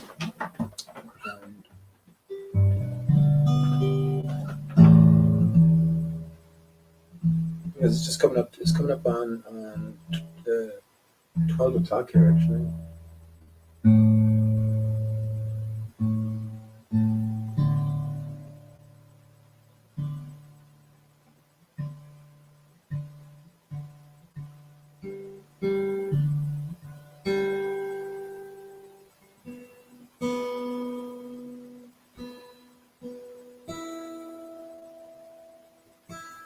Okay.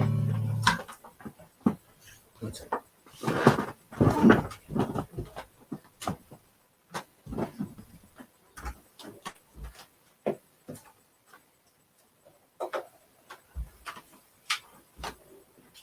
Okay, I'll find it later.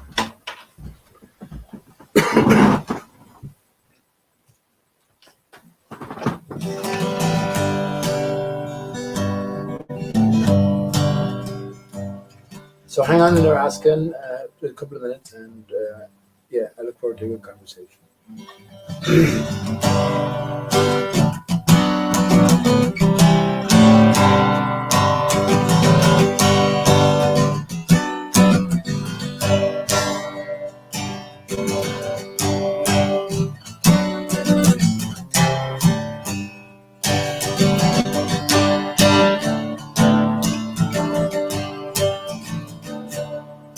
I'm sailing away, my own true love.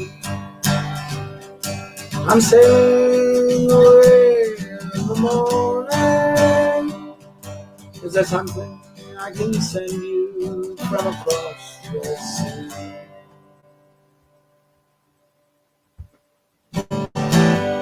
From the place where I'll be landing. No, there's nothing you can send me, my own true love. There's nothing I'm wishing to be owning. Just carry yourself back to me unspoiled. From across that lonesome ocean. But I just thought you might want something fine,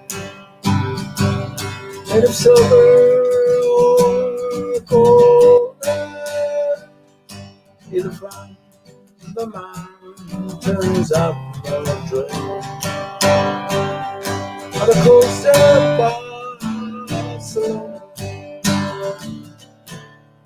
Well, if I had the stars from the darkest night and the diamonds from the deepest ocean, I'd forsake them all for your sweet voice. Well, that's all I'm wishing to be owning. But I may be gone a long, long time. It's only that I'm asking. Is there something I can send you to remember me by? Make your time more easy passing. How can you ask me again? It only brings me sorrow. The same things that I would like to. I would want to take them tomorrow.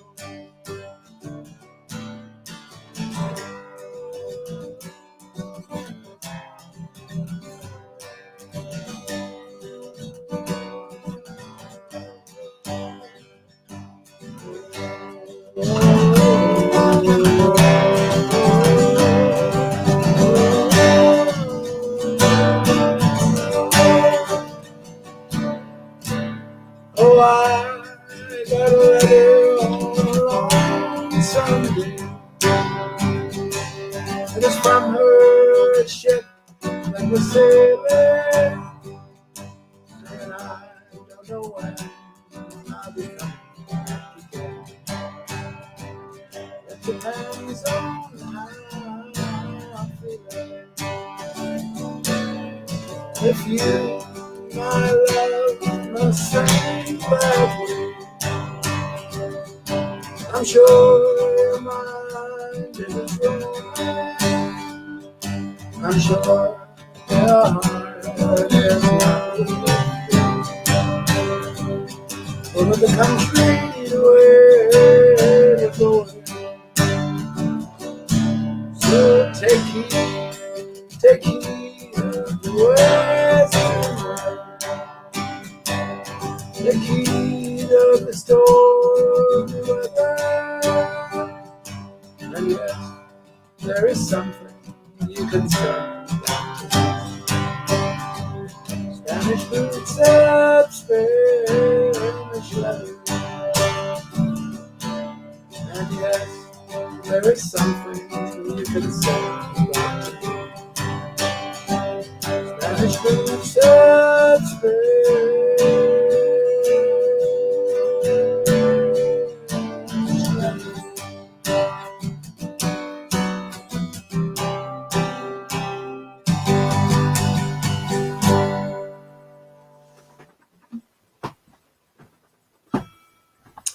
Okay, friends. Hopefully you're still there.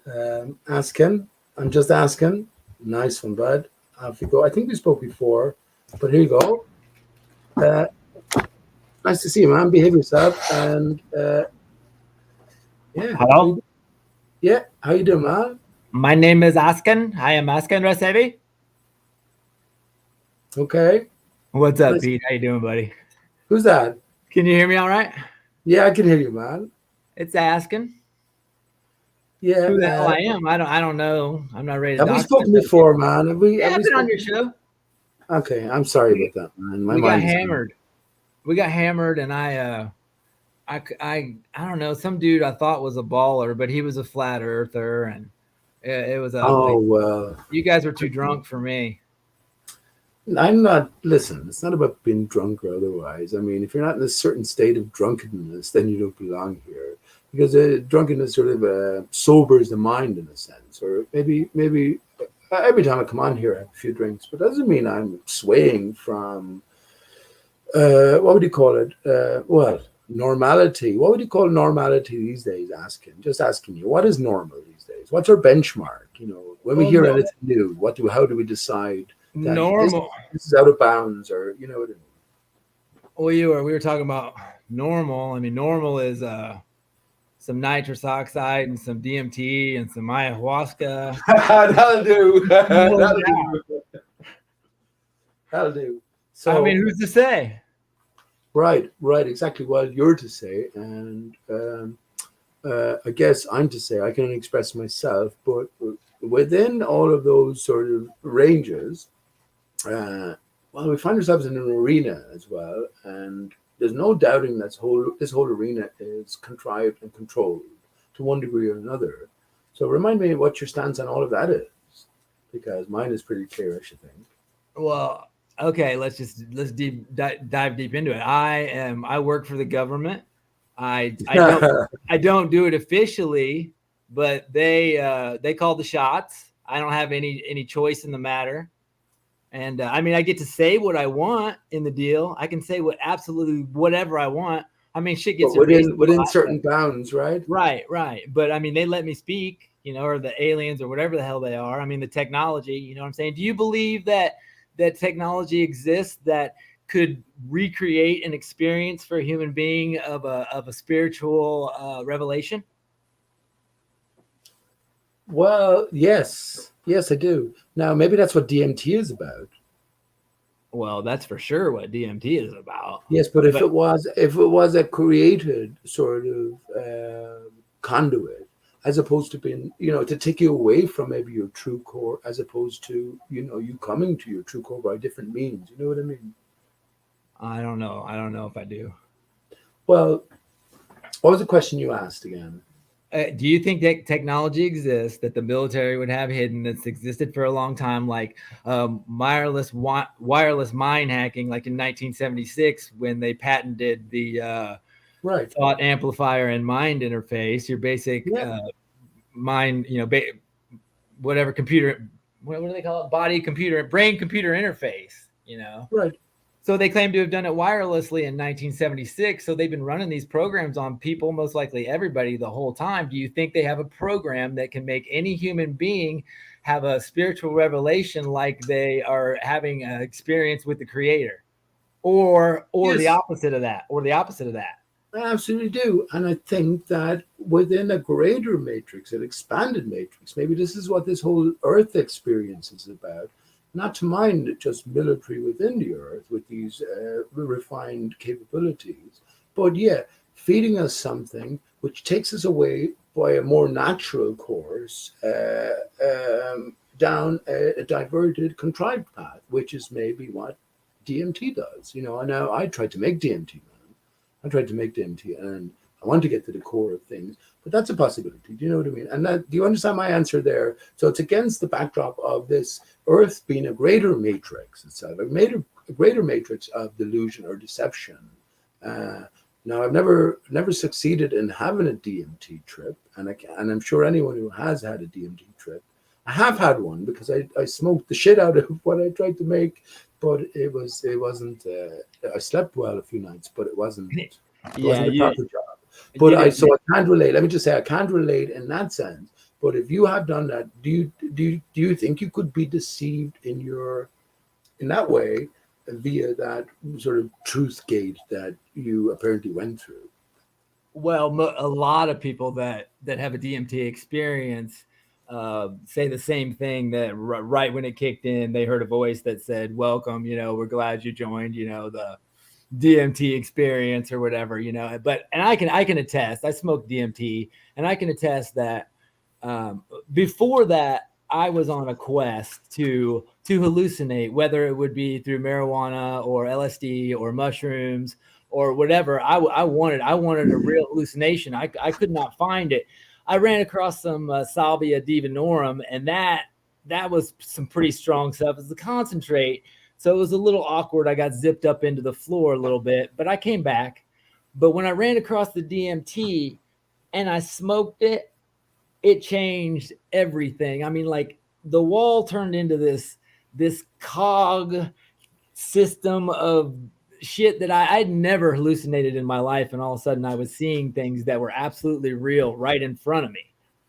Call it the brain juice or whatever, but that stuff is no joke whatsoever. Once you taste that, you never forget that taste, ever. That's why I was so anxious to make it, my friend. And I went through the bother of making it, and I still have the fan there. I bought it specially, but you're not going to ever get anything right the first time around. But so there's no going back from it. So where are you at now then? What's going on right now? I mean, first of all, is the Earth, let me ask you this to refresh our memories. I'd say that the Earth is actually a spinning ball. Do you understand what I mean by that? Yeah, sure, I do. I really do. Right.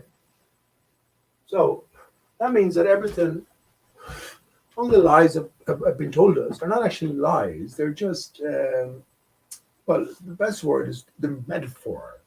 They're presenting a certain reality, but in a disguised fashion. I think ultimately everything comes back to the words we use. So when we talk about Earth, we all sort of present our own picture of it, or to ourselves first of all, and then express it. But yeah, I mean, that's a good starting point.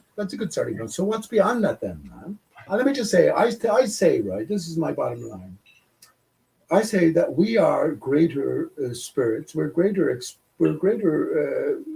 forces, powers, whatever, and we're having an experience here. We've ventured into this sort of matrix, this construct, and we are greater than it. So necessarily then it reflects us, and we are in this divided state ourselves, which sort of requires reconnection. What do you think? I don't know. When you say we're in a divided state, Pete, I got to be honest with you. I keep thinking that we once didn't have two hemispheres in our brain, and we had one big brain. Right. And we were most likely telepathic, and we devolved, and we were taught language and numbers to be stupid like we are now.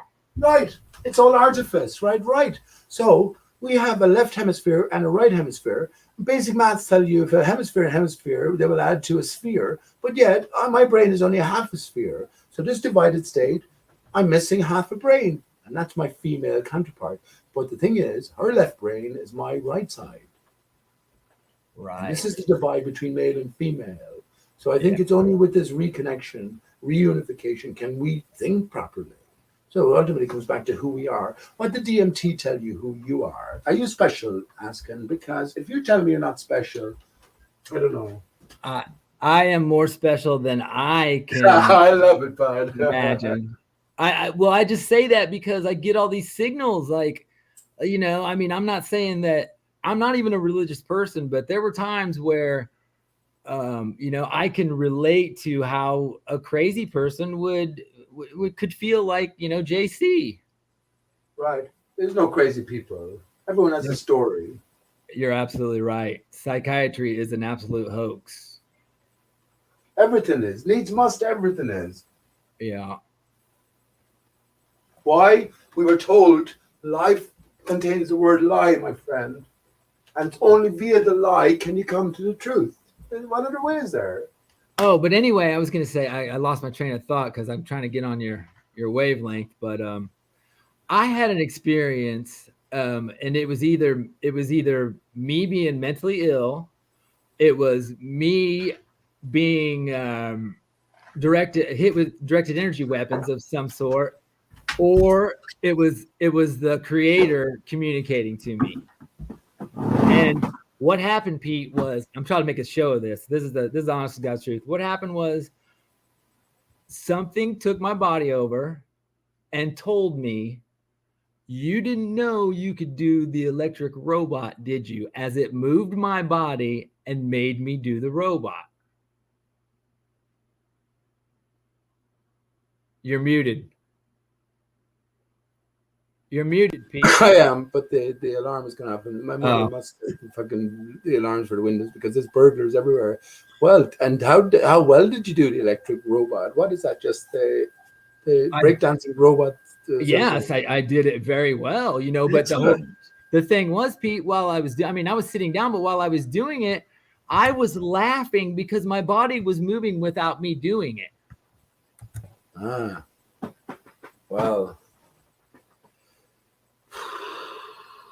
Yeah. It's like trying to explain a dream, isn't it? How far are you going to get with someone who's never had a dream? But that's something that I would only say to you, Pete. I mean, listen, man, we're capable of everything and anything. And this is the limitations placed on us to begin with, because it's only via sort of this process, this realization that we come to come to appreciate, I guess, these potential, what are you going to call them, abilities, that you can do the robot out of thin air. I was never able to do it, but this is what different stimulus, I guess, this different stimulus to our unnatural state. But Pete, which remind us of our natural state, bring us back to, and you can do anything. If you think about, professional athletes and just MK Ultra and mind control in general, and once they hack and map out the mind, it easily explains why these politicians act like idiots. These athletes do whatever. It's not that they sold their soul; it's that they did sell their soul, and now they sold their name. They don't have the rights to their name anymore, and they don't have the rights to anything because the technology exists to make them do or think whatever. What do you think? It's interesting, isn't it? It's all about what way we see, or what way you see the future going. I mean, if we spoke, man, and I remember who was the other guy? I wonder, but I do remember vaguely. So much has happened in the meantime. But this was pre-corona times, wasn't it, that we spoke? And here we are in the midst of something that no one has ever experienced in any lifetime. And especially with, the internet is so important here, man. And just our ability to sort of garner truth via a gradual and ever sort of evolving sense of truth. I think that's what it is. Everything have to have stem from the heart. The heart is the dividing, or sort of the bridge between the divided aspects, which is the brain, the hemisphere, the half a brain. Imagine that your half a brain exploded out, expanded the other way, inverted. What do you think you might get? You get your gut, ask him. Don't you? That's a fucking obvious thing to think about, isn't it? You get your gut. It's the exploded out, expanded out brain, half a brain. Now, if we are half ourselves of something else, well, then there's another half a brain in someone else, and that's our female counterpart, male and female in one, A and V, with the G in the center, Adam and Eve, etc. All these stories, the more and more I see about, they're just stories, but they're stories to remind you of you yourself. And when we separate ourselves from that story, we've no hope of working it out. And maybe if we don't work it out, we just sort of recycle back into it. And if we do work it out, then we move on to the next levels, the DMT levels, for instance. What's going on there? I have no idea. I took a few mushrooms once, and I lost my son. My son's mom in court said he took his son out picking wild magic mushrooms, Fuck it, he's my son. He's my son. I want to know. I want him to know the extent of his brain. At least I want him to know the what do you call it, the expansive ideas that are out there, the possibilities that are out there. There's no one his master, and I told him that from the very earliest of times. Put the cord seemingly with my master, asking because I haven't seen my son since 7 years ago. I'll be seeing him soon again, though. But the point being here, the same thing. I mean, what is the is it all a sort of a preparation ground, Earth? That the truth is pretty simple to those who are beyond Earth, and this is just a testing ground, a training aspect of greater existence that we make our way to or towards. And things like DMT then, or things like a good smoke or whatever, bring you closer to that because we're coming away from the unnatural state, which is our state of sobriety. Sobriety is full of fear, isn't it? No. I don't mean that as well. I don't mean that. I don't mean that. I don't mean that. It's not. It's the best way. It's the only way to be ultimately. If you can handle all your fears in a sober state, then you can handle anything. Usually people drink or you might take DMT for different reasons than others take DMT. And actually, I recommended that to somebody. I wish I spent more time making it, and because it's pretty simple. I still have the Mimosa Hostilis bark that I bought in from Holland, and all you have to do is just treat it with naphtha or similar, and just sort of cook it out. But I wish came to because I knew a guy, Tony. He was, what do you call him, an alcoholic. You know, he just his whole life he spent drinking beer. Lovely guy, very nice guy, but just in that life. But I recommended that. Just find someone who can sell you some DMT, and that'll take you out of all of this. I heard that. I'm not an alcoholic myself. I don't have those sort of tendencies. I could easily be a drug addict. There's fucking methamphetamine going around now. There's heroin going around everywhere. I'm not too interested in that. I've taken cocaine a good few times, but I'm sick of that as well. You know what I mean? It doesn't take you anywhere. So I do agree with you. The sober life is the best life.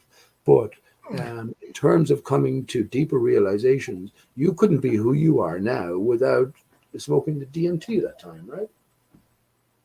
Absolutely not. But that's just a small part of it all. I mean, I Sure. was, when for me, I need someone to prove that severe trauma does not activate DNA, because when I was a small child, I had a traumatic incident, the quarterback on the football team died, at 10 years old. And I thought it was my fault. And I'm way over it. But at the time, it split me like anything can be split. And then I was split again later in life, like when I was 46 or so, real hardcore. So I really don't know where I'm at, but I guarantee you I'm somewhere, and it's nice. Well, listen, everyone has a story, and I mean, what are you going to do there when someone? Well, I mean, I'm not even going to go into it, man. But I mean, obviously, something that wasn't your fault. If something was destined to happen that way, that's the way it happened. But getting back to who we really are, I think that's where we got to go back to the child in us. The further we go back, the better, because then we knew everything. Remember, we're born into a foreign land. We're taught a foreign language, and most especially, we're fed a foreign food, both mentally and physically. So that fucks up all of our physiology and our relationship between, I guess, body, soul, mind, spirit, etc. What do you reckon? It has to. But maybe that's the purpose of all of it then, to leave it, only to come back to it. Like children we must become to enter the kingdom of heaven. So, whatever happens in life, this is just happenstance. I guess if you've sinned, you've sinned, so you have to put that right. Because if you don't deal with that now, it will be dealt with somewhere. It has to be. I've been an atheist, man. I mean, I'm not saying anything. I'm fucking nothing. But more than a lot of people, I took an active interest in science. I was growing up. I was smart in school. I was in the top class, and I went to university.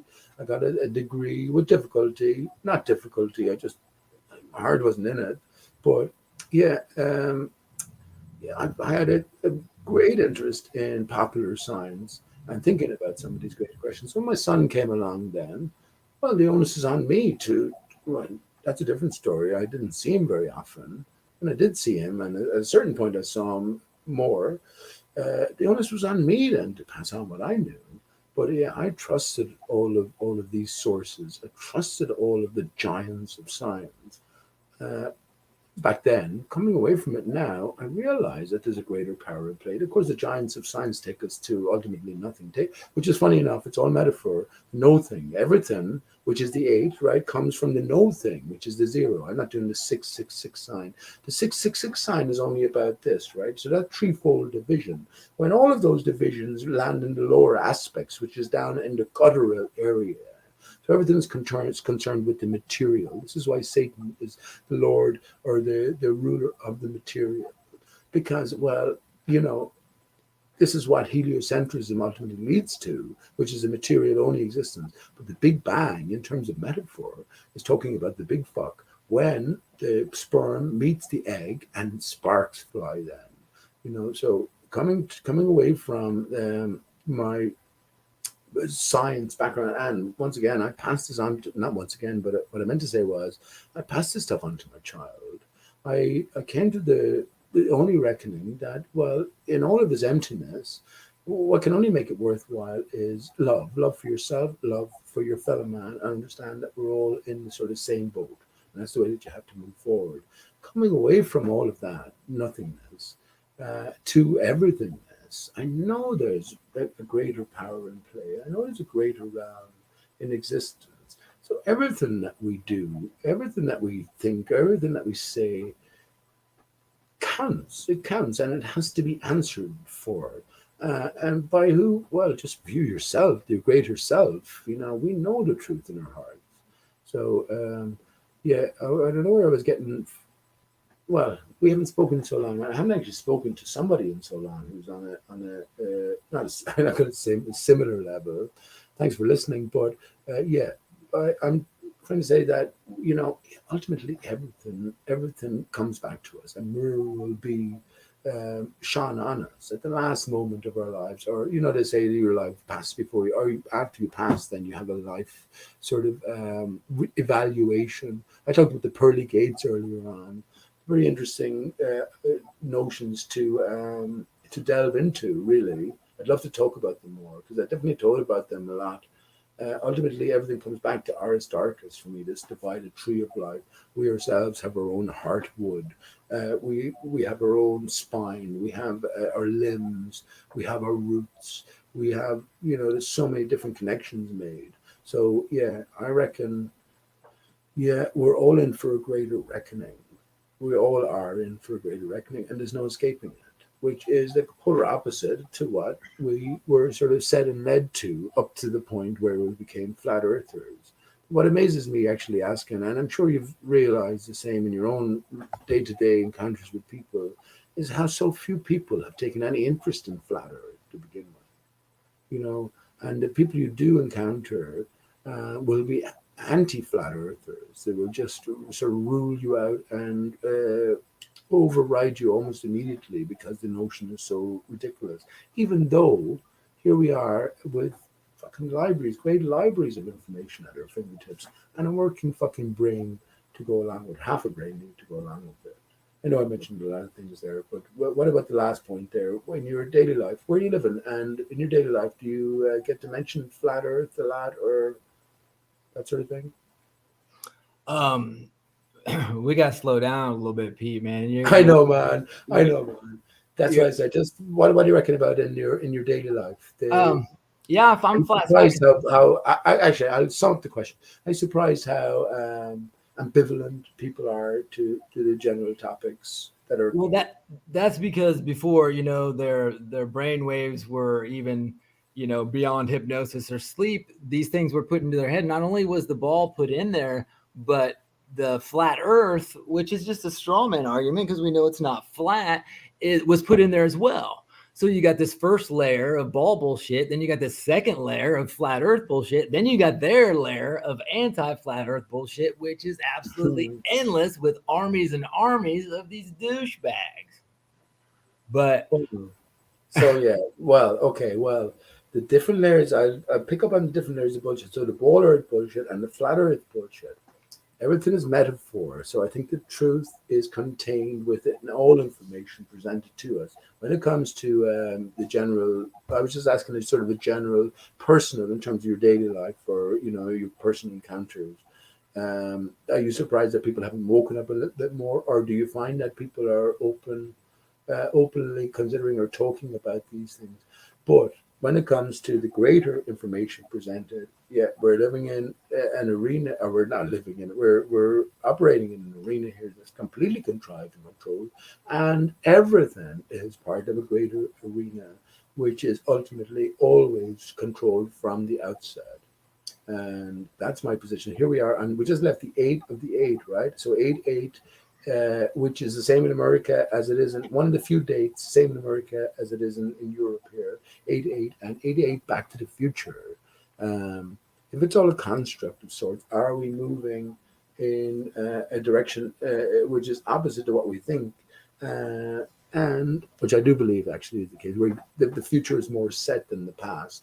But do you think that it's ultimately the question as well? Have you a direct experience that people are waking up more or considering these things more than, you know, maybe you would have expected 5 years ago? I know you've been in this arena a long time as well, so you've been considering yes, all these things a long time.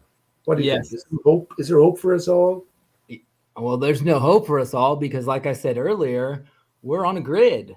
You need to get off the grid if you want hope. As long as you're on the grid, you're on the grid. It's not a nice grid necessarily. That's why there's so many G's with it these days.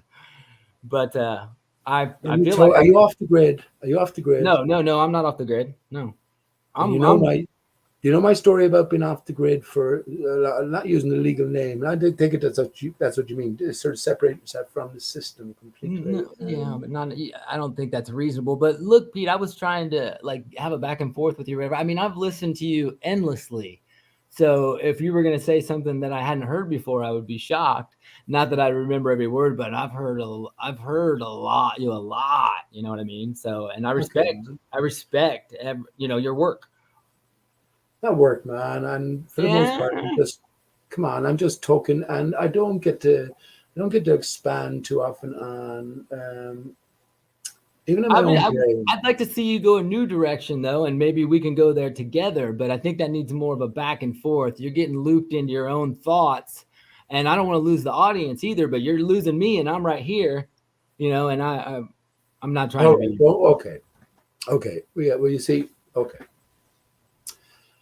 My apologies. First You're of all, no. no, no, it's okay. I'm saying that genuinely. I don't get a chance to talk to people that often, and there's so much to talk about, and especially when you have sort of certain things in common as well. You know what I mean? Because we know there's so much more beyond the literal. There's so much more beyond flat Earth, and where exactly you decide to take that. I think ultimately it comes back to well where we want to take ourselves and our own true natures. What do you see? What do you see? Actually, is a good question. Asking. Do you see us sort of being forced here into this situation scenario, or do you see us as consenting to partake? I'm afraid that yes, that this was of my choosing. But I have, of course, I have no. You're afraid of that. But I'm in the game, man. I don't have any idea who made the game. I just know the game is going on and I want to not lose. I want out. You don't want out. What are you gonna? If you don't lose, what's the opposite of losing? You win. I don't But know. I surely don't you know. enter the game to win. I don't know. I don't know. But I look at it like, we're in a spinning ball simulation. And we're also in a 9/11 simulation. We're in a JFK simulation. We're in whatever simulation that you choose to believe. Once you believe the story, then you are simulating that life. And that's just another track, another program that you're played on that keeps you on the same track as a lot of others. And they're not cloning people. They're cloning certain people's brain waves and playing them back to them or to other people to recreate these incredibly dramatic and life-changing experiences. Over. That they hear on the news. What are you talking about? They're cloning ideas or they're cloning notions. I mean, everyday life for most people is banal, dull, boring. Nothing happens Look, for the vast majority of time. Pete, can you tell me that you're not the most powerful computer that we know of? Yes, no, I cannot tell you that. Do you have a firewall? Yes. I developed one. Come again? Well, you have to develop one, right? I don't know if that's possible. Is it? Well, it has to be possible. It's not the purpose of us living this life. It's to develop that firewall. I have one then, and that's why, that and a lot of detoxing, people don't realize that if you're hanging around in a city, in these buildings, on these cruises, that's layered with these frequencies, you have to get that out of your system or you will get sick. Right. Well, I get what you're saying there, man. But fucking hell, though, it all depends on where we think we're at this minute. Corona has changed everything. What do you think? What do you say, asking? Corona for me is the light of heaven. I meant to mention it as I'm looking out the window again. You can see the green hue to the southern sky here, which shows up at nighttime with the contrast to the clouds. I say these energies are reflecting of changing energies stemming from the North Center. And, I think this is manifest as well. Now, everything isn't manifesting as I imagined it. How would I fucking know it is? But that is a greater, I don't know how are you going to say it?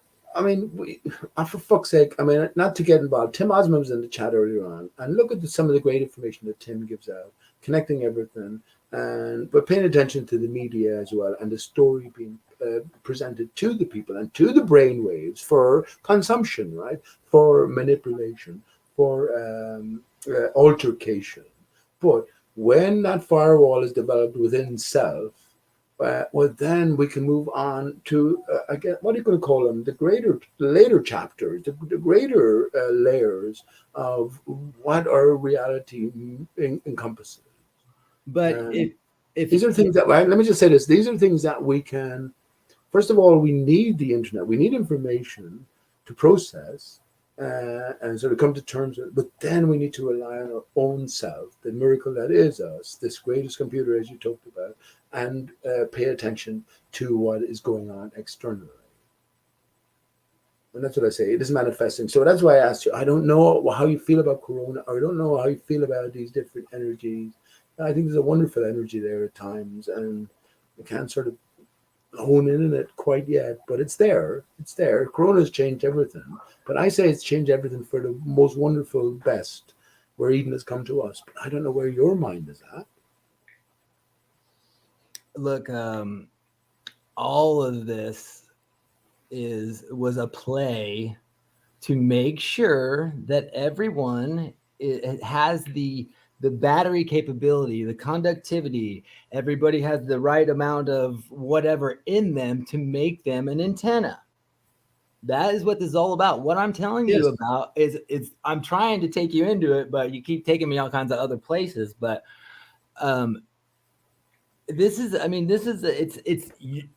changing your frequency right now. You're changing mine. There's interference. The TV's doing it. The computer's doing it. Your avatar is fucking freaking me out. Actually, I don't know what your avatar is about. What is that? Is that you? No, yeah, that's me, dude. Actually, funny enough. That's Sheldon Adelson from the Las Vegas is my specialty, baby. Oh man, first I've been is nobody died, nobody got hurt. You know what I mean? But some people probably got some scratches. Okay. Can I've I been say that to on you? I've been to Man, California, Northern California. That's where I've been to, the Emerald I was Triangle. I was In staying on topic, Pete, in the sense that, like 9/11, like JFK or whatever, Las Vegas, the incident, yeah, that's okay. that's what I'm speaking of. But I worked they're all part. Okay, hang on. Okay, all of those things that you mentioned, I've come to terms with those somewhat. They're all scripted, fabricated events, but not just for the sake of it, for the elites fooling the masses. No, there's a greater symbolic tale being told throughout. And I'm wondering, are you reading? Are you trying to read? Not to say that I have the read on it, but are you trying to read those sort of symbolic tales and the interconnectedness of all of these things? Because everything has to be interconnected, right? 9/11, JFK, they're not separate events, as you No, they're know, not. And and the moon landings, etc. Vegas was obviously a tribute to JFK, and I say that What in was the that? Remind me of the what Vegas thing? The shooting, was it? Where there was 50 people killed at the concert, was it? no, I didn't say that's not my claim. Yeah, I that's the don't. official claim, isn't it? Right. I guess I'm just uncomfortable. Like I don't. Were you there? You were there. No. Look, I worked in the industry for many years. Um, I had colleagues there. Um, I researched it to heck and back, Right. and So what do these people know? What allows crisis actors, or the people who are playing their part, from politicians to the people on the ground, the repeating actors throughout the different episodes? What do they know? Are they cunts? Are they, they you know what don't I mean? they don't know anything. All you have to do is agree to something, And and say then nothing. Yeah. what I'm telling you, like a TV studio or whatever, this technology has been around since 1976. They are using it to make you buy products like you cannot imagine. Sure. But I don't know where But my hang I don't on. know. When it comes to Vegas, people who, well, Vegas. hang on. Let's say, hang on. When it comes to people who, you say they don't think much about it. But hang on. When it comes to people who are participating in these hoax events, they have to answer to their family as well, and they have to sort of carry out a life of a lie to a greater or lesser degree, and that's a very hard thing to do for an individual. And I'm wondering. This is my question. I mean, you might be able to shed some light on me. My point is that I think they're led into a greater truth. So this is a noble lie that they're No, participating in. no, You're saying no, no, fuck no. it, Dad. I mean, man, I might have to be disappointed yet, and I Well, can't no, imagine being not more necessarily. disappointed. I'm just speculating, but I'm telling you that it's more of it's more of an operational, tactical, technological operation. I mean, it has to do with making groups of people think the same thing and guiding them, and deception, really. I mean, but back to Vegas. Vegas was a tribute to JFK. Most people believe the official narrative that he busted out the window, which is ridiculous, and went off and dropped all these hot shells in the room, hundreds and hundreds of them. It's an absolute, that's not an option. But most people that are conspiracy theorist minded think that, because Hoover and all these guys put out these videos of these muzzle flashes coming from these helicopters. So now it's these helicopters. Well, I call the helicopters the grassy knoll.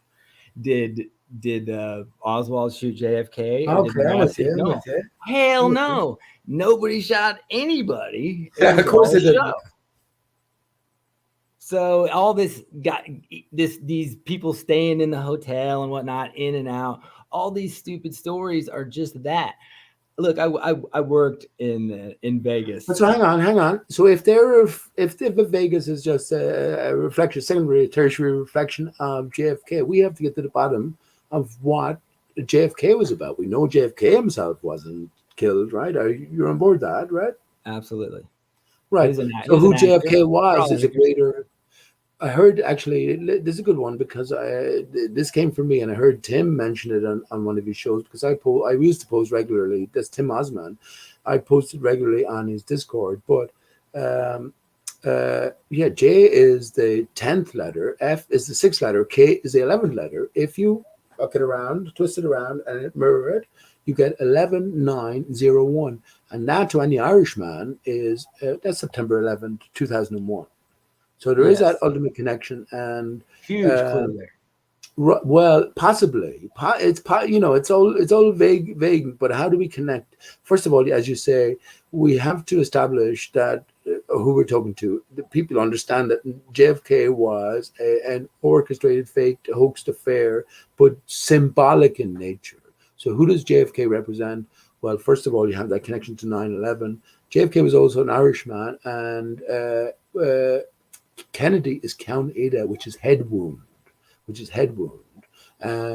When Kennedy, okay, well, so this is getting too deep into it. I mean, I guess a lot of the things that I think about, especially, I waffle on here about a lot of things, but I don't get into any detail about some of the stuff that I do think about, and I know that my thinking is pretty.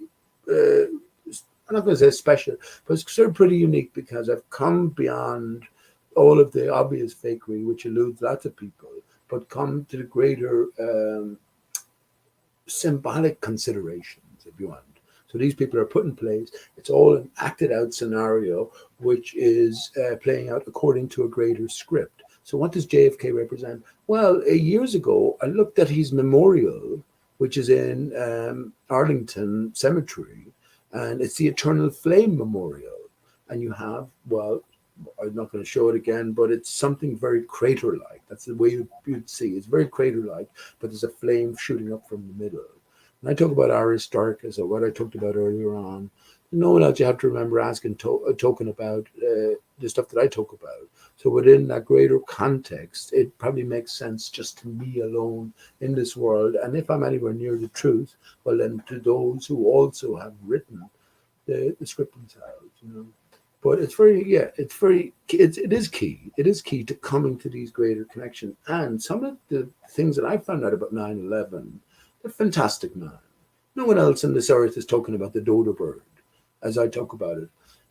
Every movie has a soundtrack. And 9/11 was a 102-minute movie presented to the world. The button was pressed. And I believe actually in America, aren't you up for a great what did Tim Osmond call it? Sort of a FEMA testing. They're taking over the airwaves and testing the or doing something on the 11th of August, the 11th of this month. Aren't you up for an overtaking of the airwaves? The reason I thought about that was because that's exactly what they did on 9/11 pretty much worldwide. Every television in the world was overtaken and shown what seemingly was live. It showed live in the corner. Live backwards evil, obviously, and it was the devil's face in the clouds. But yeah, everything was presented as live, but it wasn't live, as we come to find out. And it was a movie pre-prepared. Every movie, first of all, has a test audience, and I have a great story about that.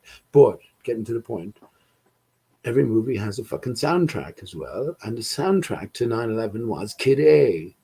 No one is talking about it in these terms. That's not my discovery that Kid A and 9/11 matched up to a certain degree, but no one talks about it then in a flat earth, come to flat earth sense, and a greater encompassing sense. And more brilliant still, Tom York. So imagine it, ask him if this was so representative, 9/11 was such an establishing moment, such a transformative moment, that everything had to be specifically chosen. Stanley Kubrick was all directors were involved in 9/11, I should think, but Stanley Kubrick was the primary director.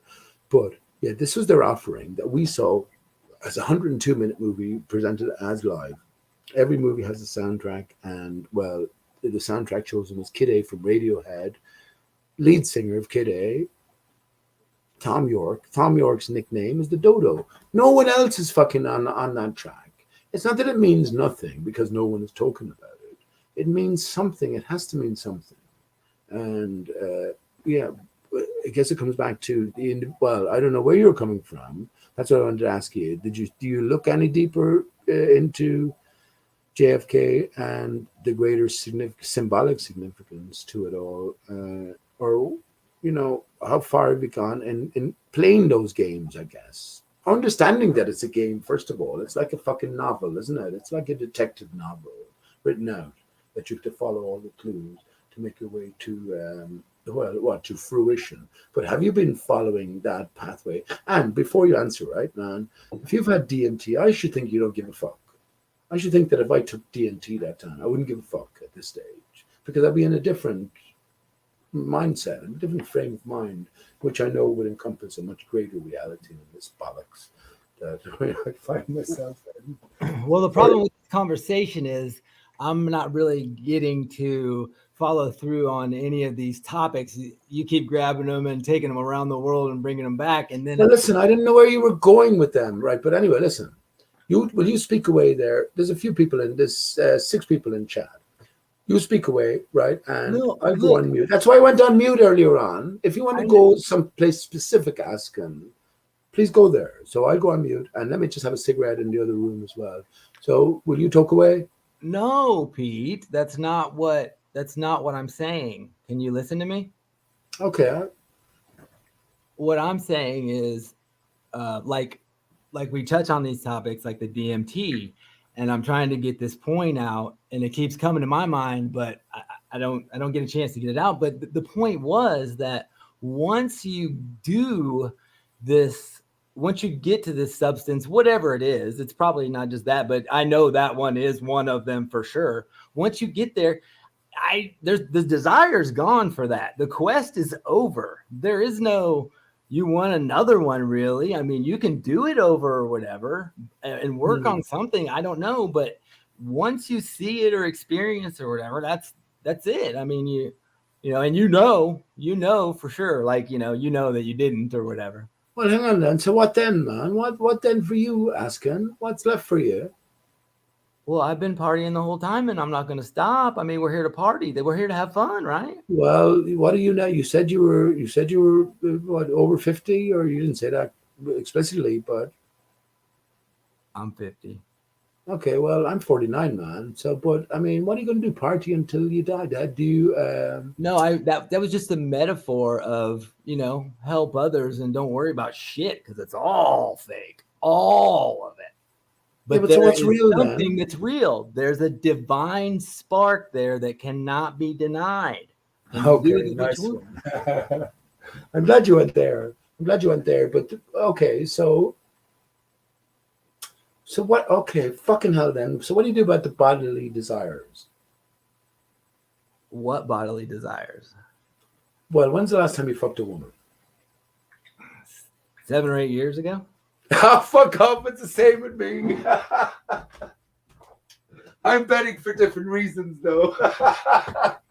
But Pete, fuck you. No one's fucking me, man. Well, you see, that's the thing, isn't it?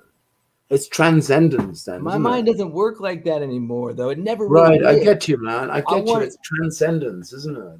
Yeah, if I wanted, I mean, that's all, sex and all that stuff is programmed into us. And it's strong, you know what I mean? And the porn is thick and all that shit, whatever, I mean, it's there for overcoming, right? then, pop some ecstasy pills and, shit gets crazy. Not me, but some of my friends. Right. Well, I'm being stupid, dude. I'm being real stupid. You're all right, man. You're all right. But I guess you've lived your life as well, and you've come to view things in a certain way. But I think it was Keats that said it's only by experiencing something that it becomes real. Yeah. Well, I mean, the flat Earth brought me to the Creator. That's for sure. Nice one. So, I mean, that's just hard to deny, and all these people around me are right on the edge and they could fall off any time and I'm going to catch them, because I've been beating the hell out of all of them, just took me a long time to learn that it was really a fruitless endeavor. And I could have just sat back the whole time and relaxed and waited for it to unfold. But I worked my ass off, trying to figure it all out and making sure I had it right. And tested all the boundaries and just stupid shit. But I am where I am and I don't care. I never cared. That's why I can see what I see, because I do not care. You know, that's what unbiased research is. So where are you where you're at? Where actually, there's an external world, right? It's everything is playing out. What's everything playing out towards? Well, I don't. Well, I mean, there's nothing really. We're just everything's just gonna move on. It's just gonna be a different story. It's the same story regurgitated. There is all intelligence is artificial. There is nothing new under the sun. But there has to be resolution. If it's all a construct, it has to be contrived to resolve to a certain way. There has to be satisfaction. What do you want? What do you want to play out some kind of Bible prophecy or something? I don't know where you're going. No. You see what? How could we know any of this? How could we know that? Well, hang on. What Corona has done is not the Bible. I mean, anything. That's why I asked you. The Bible is true, man. The Bible is true. Everything is fucking true. Everything is true. It just depends on how we, those brainwaves, right? How we sort of alter them to think about things differently. I couldn't tell you that it's not the most historically accurate book ever. It isn't my whole. The Bible was written in 1611 by the same hands that wrote. We don't have to go into that. I mean, we can. By the same hands that wrote the works of Shakespeare. That's you keep asking me where I'm at, and I don't know where I'm at. I was hoping you would tell me where I'm at, because you should be able to see. You sound like you're in a fucking great place to me, man. Well, but where do you want to be? Man, don't get me talking. Don't. Just answer it. I mean, that's the problem. Is you're a 3-paragraph guy. To deal with. It's one thing to deal with the past, right? But it's another thing to deal with a past that you've come to find out was totally fucking contrived. Okay, well, let's not talk about the past or the future. Let me ask you some questions. What are you consuming every day that's putting you off balance? What do you mean put me off balance? I mean, it's making me look so good, you mean? Oh, you don't have to get self-conscious. I can ask it again. There's something off balance. I'm only off balance because I'm sitting on the side of the bed. What are you consuming that you shouldn't be? Not weed, it's not alcohol. No, very little, very little. Oh, what? Oh, well, hang on. What are you talking about? I don't know. I'm open about. Okay, well, I'm open about. I consume my own urine because this is the holy waters. If we treat our bodies perfectly, if we treat them well, then we'll get rewarded. I also don't waste my own semen. I don't do that, but I do have bodily desires. But I have no problem doing that. Now, when it comes to, so I think that's where you're maybe aiming at in some sense. But well, yeah, it's in terms of when I'm looking at on the computer, I don't fucking look at anything anymore. I'm sick of everything. The only people I want to be around now is children. But they're the only true people. That's what I'm trying to tell you. Why don't we work on that a little bit right now? Because nobody wants to, watch a show where you're disgruntled or whatever. We gotta change. What do you mean? What type of show? If I put effort into any of my shows here, I could, there's so many fines. If I put effort into it, oh man, I can't even tell you that. But what's the point? I'm just a player in this game. The truth is already known. Who am I trying to sell anything to? I'm saying to you, I've been expecting the end, asking for 7 years. I promised my son to change this in 2014. Well, what are you doing then? Are you trying to inform people that everything's okay? Or are you telling them that everything's not okay? What's going on? Depends, right? It depends. Ultimately, my own thoughts is everything is okay, but we have to come out of the illusion. So when I meet people, it depends on the person I meet. I meet plenty of people. I was busking today. I have some deep chats with people. But but you can't come out of the illusion. You can only go into a bigger illusion. Yeah, it depends on what you want from it, really, doesn't it? It depends on what you're looking for. After a while, will you give up communicating with people? That's why I just said beforehand, I love children. I wanted about 5 children of my own. What's your problem with people in general? I mean, it's no problem. It's not that that's the problem. Everyone is to a greater or lesser degree fake. They're faking it. No, they're not. They are, though. They are because they're being so influenced by all of the fakery that, as you say, it's affecting brain waves, and it's affecting how those brain waves and those patterns within will react to someone else who will offer up, well, this firewall in a sense, So hence, as it reflects back on your own relationship then with others, obviously, and with yourself. And You think a all, spinning ball person is, that most of them aren't, you think they're liars? They're just innocent no, people that were man, no, programmed. I'm not saying that. I'm not saying that they're lies. I'm just saying to you, there's a limitation. There's a wall established then between how close you can get to talk to somebody. When you start talking about certain things beyond a certain superficial level, people automatically reject or, react in a certain way in Right, but relation you to don't. these brainwave patterns that you've been talking about that are imposed on the general populace. I've been trying to talk about them, yeah. But you I forgot what I was gonna say. That's what I'm saying. Do you not find that, or do you not have any need for that anymore? Uh what, ejaculation? I was thinking actually the opposite of ejac is ejaculate, right? First of all, is hijack. And hijack is to implode, isn't it? So ejac or ejaculation is to explode out. I think this is the key, isn't it? When we have this broken system, which is the J, I think that's hilarious. That is just we dodo JD. But when we have the when yeah. Anyway, why I don't know why you're talking about that. Good You job. said one. Is that one eye? Who's that guy? What did you say that guy is in You your did your good. See, avatar? once again, we start to get in. It's Sheldon Adelson. He owned, I think he died, but he owned the Mandalay Bay when it all went down. Okay, I see. Yeah, okay. On the Yeah. road to Mandalay. What's wrong with his eyes there? What's going on? It's just some one eye symbolism I put in there. Okay, I see. I didn't know that, man. I didn't know that. See, I was a person. Did you know him? I got on a there were some guys that really tore Vegas open the whole thing, like always. But I joined their show one night and took my professional angle at them, and I just put that picture up for that. So Okay. that's Yeah, what you I look see, like. come on, man. It was I a didn't great know show any of though, that. but it's freaking gone now. Well, yeah. I mean, fucking hell. What's that? 6 years ago now, as it has to be. Yeah, it was quite a 2014. while.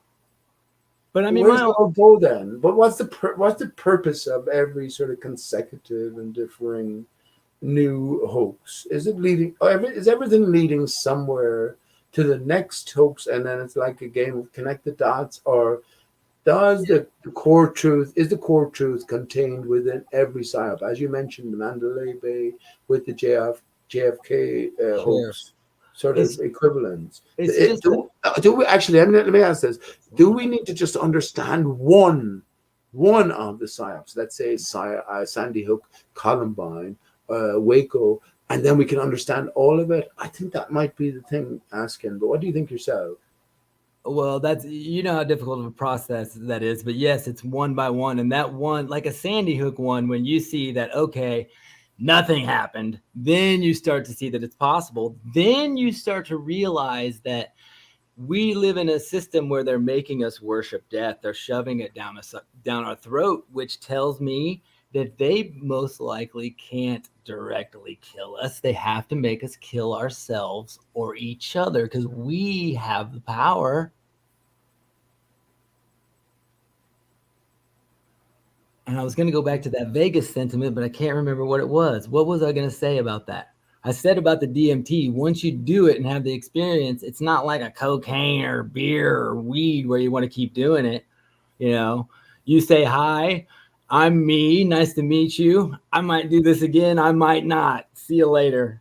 And it's like a supernatural experience. Like you can't really even talk about it to your friends because for obvious reasons.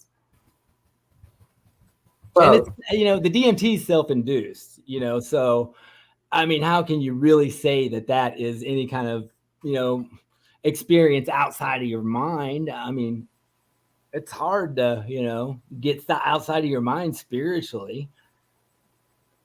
where does the now you have to forgive me now because and I want you to talk. So it's 0055 here. I want you to talk. There's a few people in chat. where does the spirit reside? And I'm just going to go for, I won't be able to hear you, but only for like a 2 minutes, I'd say. But when you come back in, I'll sort of pick up. But where does the spirit reside? And what's the distinction between the spirit and the body? Actually, another good question I'd love to broach with people is, what's the distinction between the soul and the spirit? Or is there any distinction, asking? And I know it's a bit rude of me now to go out and smoke this doobie, a little bit of doobie. I'd pass it straight over to you, asking if you were right here, and I'd give you a beer as well. But Yeah, I don't drink, bro. oh, nice. Well, you don't need it. But well, what do you think? I mean, What did DMT teach you about the spirit? And please forgive me, because if I don't go out and smoke, I don't think it really taught me anything about the spirit. I mean, it's all just an individual experience, and I had already been on the path to chasing some type of experience. And like I said, I had the salvia. If anybody's ever smoked salvia divinorum, it is it is an experience that it's a little bit rougher than DMT. DMT is a wonderful experience where it just seems absolutely pure, and the hallucinations are so like natural, and I mean it really does. The spirit molecule is a good description from my point of view, but I mean I I smoked it. I held it in. I would get to this point where all of a sudden everything would change, and things would happen. I never really considered that hallucinations could actually be real. You know, you might see a shadow, or if you're in darkness, you know, you think you do this, you think you do that, and you can close your eyes or dream or daydream or whatever. But like seeing things on the wall, like they were weird. It was weird, like this machinery was there, and it was all functioning absolutely correct, and everything was lined up perfectly, and I couldn't comprehend any of it. But you know, when you're in a situation like that, you just, you know, you're just there. I wrote it out for a little while, but like I said, it's not an addictive, you know. Try listen, try meditating, straighten your back, pull your shoulders back, and as you breathe in, take your air all the way down to the bottom of your stomach, and then squeeze those muscles as hard as you can. And as you do that, pull your shoulders back, and you can experience the first step to what you can shoot. You I don't want to make any claims, but let's just say that you could put push the DMT up into your brain with the energy. And the more you do that, the more you will see that you can develop. You don't need any outside substance ever. No one needs to do DMT or whatever. If you happen to go out some weekend and end up in the jungle in the Amazon or something, and you run upon ayahuasca ceremony, sure, that sounds great. Or if you want, you know, if you wanted to plan that out or whatever, but nobody like Pete needs to think, oh, I need to do this or I need to do that. You may need to not do a few things, but you don't. There's nothing new under the sun. And yeah, if you get some and you want me to do it with you, look. I'm a team player. I don't want anybody, you know, to be uncomfortable or anything like that. I'll tell you what. I've got some. If anybody, I'm just kidding. So anyway, that's what I think Pete really is in a nutshell. And oh, lovely. Well, you know, I'm back, and I'd like to say one thing that, you know, I know you got a good chance to hear, but can you repeat that? Pete and repeat were sitting on a log. Pete fell off. Who was that? That's where I remember you from. I hope it was a good chat, man. And it was a sort of I was thinking about it at the window. I mean, this is what it comes back down to, doesn't it? Ourselves and our gauging of our experience here, who and what we are. When it comes to a greater script being playing out, I'm sure you've heard the term metascript. Tim Osman made that famous, but I've been thinking along the same lines for, you know, years now. So whatever this greater script is leading towards, do you think there is a sort of a culmination um, impending? Do you know what I mean? And then it will unite and expose all of us to the same sort No, of things. no, You think the opposite. So that's what I'm trying to get at, man. We haven't spoken in ages. Remember that. But yeah, well, we you never know, really spoken. I mean, I talked a lot, but no, I know you're, that. I know that. but This is an artificial environment. This is another trap as well. We look, think, we think we're close. When you get to speak to somebody as opposed to speaking to someone in chat, then there's a different dynamic going on. And then, as it develops, different differences, and different suspicions will arise as well. So this is a trap in a sense. It leads to false sort of I'm not going to say friendships, but you know what I'm talking about that. How many people in this arena have you come to start off by thinking a certain way about them and yeah. then turn a different way? But Well, yeah, all of that accepted anyway. But you think you are pessimistic in nature then? no, the point that I want to get across is that you don't want to consume any of these events, whether they are Sure, real, fake, hoax, false flags, whatever. You don't want to expose your mind to that, because once your mind is exposed, that's it. That's all it takes. And there's just a tiny percentage of us that can actually not process that and put it through the computer. And once you digest it, there's no throwing it up. It's hard to throw that stuff up, because they put it deep.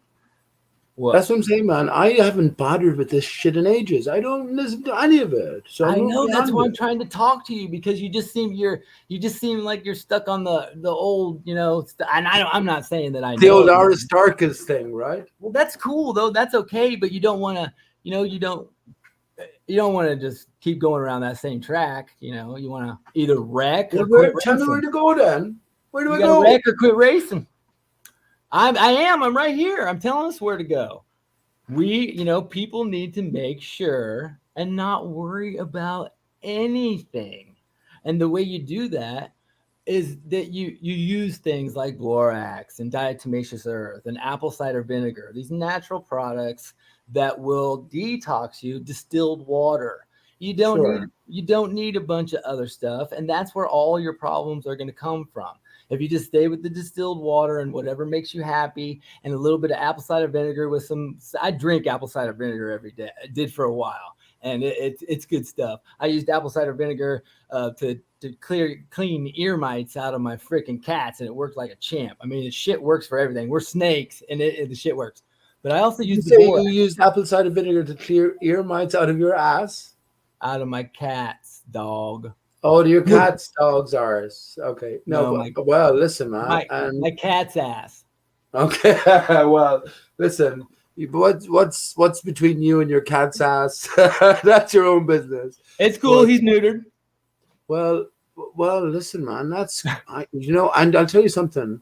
I went down that route. I'm vegetarian now, right? And I don't even eat much, and I don't even want to eat much. I have a breakfast in the morning, and uh, I'd be happy enough with that.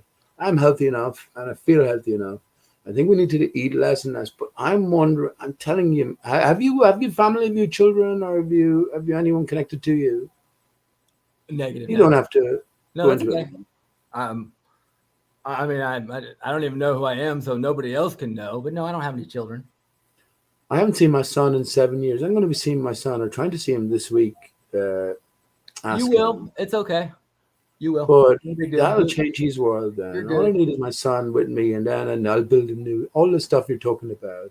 You I'm got patience, vegetarian. He'll be guy. vegetarian in the morning, and apple cider vinegar. I know about all that stuff, distilled water. I guess my consideration to date was because I never had that control over my son. One, he's under 18, he's with his mother, and now he's 19. And the last time I saw him, there was never any issues between us. We loved one another. We love one another. And then now, next time I see him, I'm thinking how I will broach this future, broach our future. And I know it's going to be happy. I know it is. I can't sort of go there, but I'm thinking exactly along your lines of thinking. The thing that bothers me is I want everyone to come along with a happy future. And is that what's been laid out for everyone? Or is there, do you think actually there is a culling in place Do you think people are being actually a very interesting question? I've met lots of people as I'm busking, and one in particular, Mary, she talks about this dastardly practice inside. I thought it was all sort of a joke to a big degree. Dastardly practice inside hospitals where they seem to be killing off the old people. Do you think there's a culling in place? And do you think life and death matter so much at the end of the day? They matter if you think that it matters, and if you think it matters, then you're most likely think that you're an atheist, which we all know isn't a real thing. But the best thing is that the thing then, right? Your questions are difficult. My brain isn't working at the same speed as yours, and it's I drank for a long time, and I never had a problem. But Pete, when I stopped, I felt like $1,000,000, and it was so worth it, and it was the easiest thing I've ever done. It was like when people smoke all their lives, and then one day they just quit, and people are like, how did they do that? That's bullshit. Well, this was the same way. I just made the decision, and that was it. And if you want to be on your game for your son, you can't be getting drunk the week before. What did you say you made the decision to do? What? Quit drinking? Really? Sure. Do you think I have a drinking problem? Anybody who drinks has a problem. Why would you drink? Well, especially if you're smoking. No, I don't. I don't have. I could give up drink in the morning, but how can you justify drinking beer and then? Because I'm telling you, you have a false impression. You have a false impression that every time I come on here. Now, remember, I've done shows for fucking 8 hours here, and I've sang lots of songs. And if I have a 6-pack there, that's grand. That's grand. I don't need that to take me through. You know, so it's not about me quitting drinking. I could quit all that, man. When I was in the fucking prison cell a few weeks ago, I didn't give a fuck about drink. When I was homeless and I had no money, I didn't care about drink. I didn't care about, what do you call it? You deal with your sober mind, right? But no, I don't need that. Okay, the thoughts are still there. How many days can you go without drinking then? I challenge you. Are you up for the challenge? It doesn't matter 1, 2, or 3, or 0. Well, I tell you what. No, that's okay. I've done it. I mean, I've bust inside town without having a drink. Do you hear yourself? You sound like a ball earther trying to explain the curve or rotation. Hang on, though. No, I'm not. You remember I haven't spoken to you in ages, and you know. Am I giving you a hard time? I'm sorry. No, you're not giving me a hard time, but I understand that. I've said that before. I've said of all the shows I've done, I always have a drink there. So it might seem. I remember I haven't done a show in fucking, I don't know, whatever you call this. But month and a half or something like that. Month, I guess. Anyway. So anytime you see me, you say, oh, there he is with his guitar and with his weed and with his alcohol. You know, that's not the story, man. That's not the story. I'm exactly the same person. I'm even more confident. I'm more confident when I'm sober. It's the story you're presenting. I can't catch you sober, Pete. Really? Yeah, that's the second time. Ask me a fucking question, man. Ask me a question. I'm not saying you're drunk. I'm just saying we're not on the same wavelength. Why should we be, though? I'm only on my own wavelength. So we could communicate better. Not so. Don't worry about that. Why would you assume that we should be on the same wavelength? If you want to broach a question, ask a question. I'm just specifically, though. Remember, I don't know what you know, man. So I sort of spend a lot of time trying to find out, like I did with the JFK thing. What connections have you made, or what significance do you place in these things? But if you think I'm not so well, let me ask you. Let me put a challenge your way. Ask me a question now that you think that I would answer differently if I was a sober-minded individual. And see how I answer. Give me the opportunity now to answer as you think I am, whatever that may be. I can tell you exactly how many drinks I have today. But ask me, or think about one anyway, if you want. Have you ever wished that you didn't drink? No, I don't think so. Never a heavy drinker. I don't touch spirits or anything like that. I don't like it. And no, I never wished. Well, if I woke up the following morning not feeling so good, I wish I didn't drink that much the night before, but that's a very rare occurrence. So no, I don't. I don't think like that at all. At all. I'm more in control of my drink than anyone else, and I have to be as well. If I lose control of myself, and if I hurt my leg, I have an artificial limb on my left side. I'm fucked then. So I don't drink for that reason, for escapism. But no, I love you. I hate to be judgmental like that. I'm just trying to get you to that's think. all right, man. That's the truth, If I, though. That's the if I truth. We all need drank, something, though. We all need something. if I drank, I wouldn't say that. I just know what the benefits are from doing it. I drank till I was, old, old enough to know better. And I ended up in jail, and I quit when I was in jail. I walked out and never had a drink since then.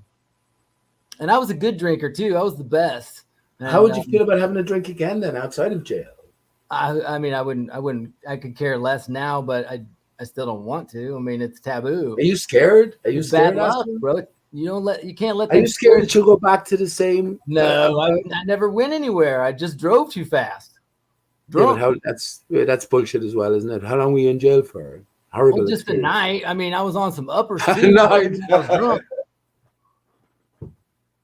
I'm not saying that. I mean, people have been in jail for years, but a night, that's okay. I guess it was a rude awakening for you as well, right? No, it was the second time. So, I never said I was smart, but I did That's learn that. not, you're not dumb for drinking and driving. You're not dumb at all. You're actually probably more fucking sensible and sober, depending on your I level. was younger. I'm just saying, not a lot of. I don't know. My dad's 78 years old. He still freaking drinks freaking Smirnoff Ice. It's ridiculous. I can't understand it, but I don't know. Let him off, sure. Let him off. I mean, what do you do to compensate? Do you smoke? You smoke obviously weed, but do you take What do you mean? not obviously weed? Yeah, I was gonna say, what do you mean? Obviously, weed is it? I shouldn't have said that. But, I mean, do you take? I should. Well, you seem like a stoner to me, right? But what about any heavier drugs? You mentioned ecstasy or DMT. Do you take those regularly? No. Like I said earlier, I mean, yeah, when I was younger, I used to dance a lot or whatever. But So you live a sober life right now? yeah, I mean, I smoke a little grass or whatever. But yeah, No, that's not sober, Dan. Come I on. mean, I'll do whatever. I'll go wherever the party takes me, though, Pete. I mean, I'm just saying, That's okay, Dan. That's I'm okay. I'm not going to Colombia, but if it comes here, I get you, man. Yeah. I was gonna say someone after me, but but listen, man, I gotta now. get off here. I wanted to. It's late there too, isn't it? I mean, it's not late here. It's only 7 here. I'm in the United States, in the middle. It's 1:11. It's 1:11. If you have to get off, that's 7 okay. maybe. If you don't, Yeah, I do. if you don't, But I that's want to okay. do it again. Yeah, I mean, listen, I'll tell you this much. I think we're in transformative times, and I've always been waiting for Eden to come to us, and I think it has come to us, and we're in this transforming period, and this is what the corona is all about. So how can you plan ahead? This is my thinking. How can I plan ahead beyond? Well, we all know that this life is a lie. Beyond this transformation, and I can't. And if I have to come to accept that everything will just continue the way it has been, and it'll be just further and further division between people. Do But you then have no power to manifest your own reality? this is what I'm saying, though. This is I do, and I'm as proud and confident as ever, and especially around the people I meet, and everyone I meet know me. They know me, and children around here love me. I don't care. About all the people around here, I talk to more people. In the height of the corona and everything was shut down, I was inside singing, and people were passing by. Believe I that. was talking, and people knew me. So yeah, but I want resolution. I have it written down there on a book somewhere when I was in prison for a week. Resolution assured, and resolution for all of us. Because why? Just as you said at the start, asking, aren't we all miraculous? Aren't we all the best, greatest supercomputers and beyond known? Right. So yeah, the same outcome has to be just good enough for all of us. But that's not reasonable. You need to let the program play itself out and just be along for the ride. If stuff happens to you, then you need to separate yourself from you and just watch it and laugh. That's all you can do. Right. But Well, maybe I'm coming to that point. And now more than ever, the program is accelerating in terms of, as it seems anyway, playing itself out. It has to be. It has to be. All of these fake news stories now that I don't even pay attention to are blatantly faked. Anyone with half a brain will be able to work out. I guess we all have to ask that initial question. And if we're impulsed to ask that question in the first place, maybe that's part of our genetic makeup, our destiny. But do we have a destiny before you go? Is everything pre-written? Asking. I suspect that we are here to learn. We are here to suffer. And the more you suffer, the more you're alive, the more you experience it, the better off you're going to be. What it is, I don't know. Do I have faith? Yes, I do. Nice. Excellent, man. That's a great way to end it. Thank you so much for joining. And Hey, I'll see you again soon, Pete. Take care and my good luck faith is with your strong. son. It'll go fine, buddy. Excellent, bud. Thanks very much, bud. All right, take care, Pete. And you're welcome anytime. All right, bye-bye. Take it easy. Okay, I might get a song in. Thanks very much for asking there. And we spoke before a long time now. So yeah, brilliant. Every conversation requires expansion upon, and every connection with ideas, and especially these days when there's so much to think about and so many variations on thoughts regarding even the simplest of issues. Let me sing a soft song.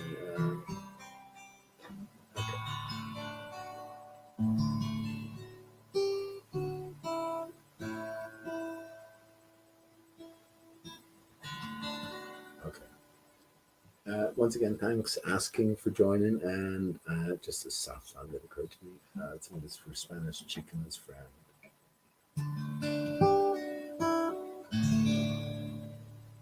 By lonely prison walls, I heard a young mad girl calling.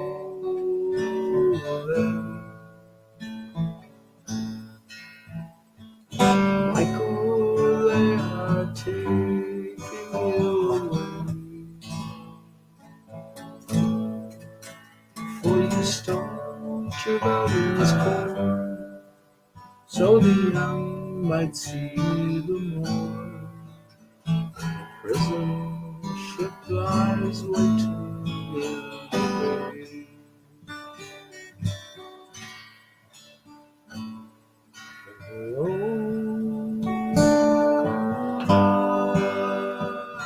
Fields of apple rye, where once we watched the snow-free birds fly. Our love was on the wing. We had dreams and songs to sing.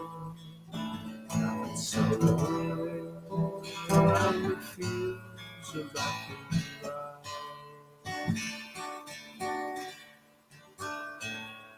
By lonely prison walls, I heard a young man calling.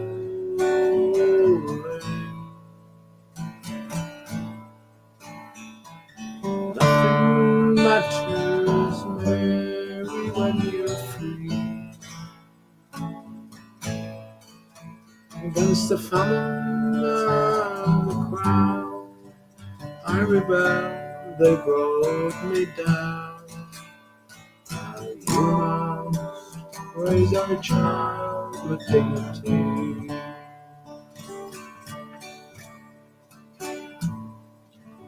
Roll by the fields of apple rye, where once we watched the snow-free birds fly.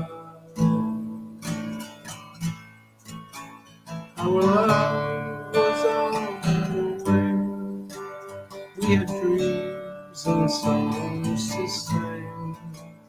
And so round the fields of Athenry.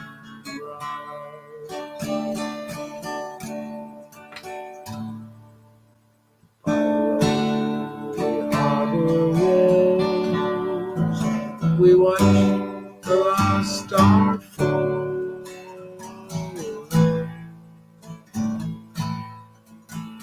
as the prison ship sailed out along the quay. For we live and hope and pray for our love and God may pay. But it's so lonely round the fields of Athenry.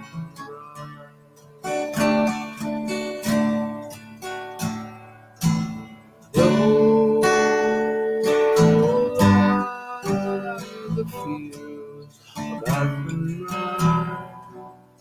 where once we watched the small free birds fly. Our love was on the wing. We had dreams and songs to sing. Now it's so lonely round the fields of Athenry.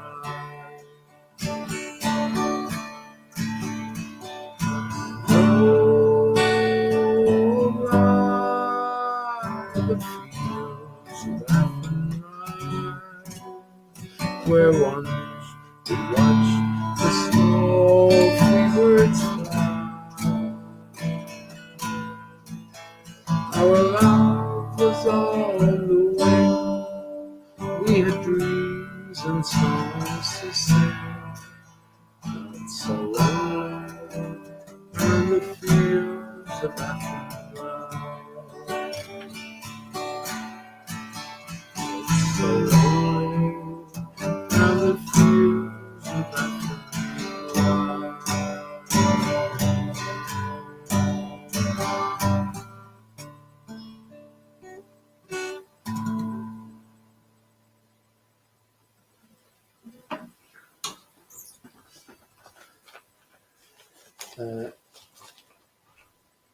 Ask and receive. Thank you very much, my friend. Very good. Great chat as normal. And you sort of brought back my mind to a previous conversation somewhat. Not perfectly by any means. But yeah, all this fucking stuff requires expansion upon, doesn't it?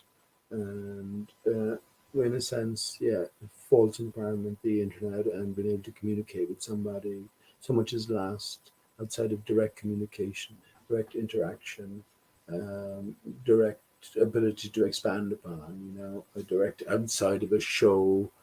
Not that I ever view this as a show; it's just me talking here. Environment, but I think, yeah, cleanse yourselves, isn't it? Cleanse yourselves. Step outside of it. Step outside of it is your message, and yeah, that's the latent ability within all of us, I should think. But let that realization come to all of us now, as opposed to being elusive and one for the few. We've come too far. We've come too far. We see the equality, the worth, the wonder in all of us. We're all worth something. None of us are. And both me and Ask can agree. Yeah.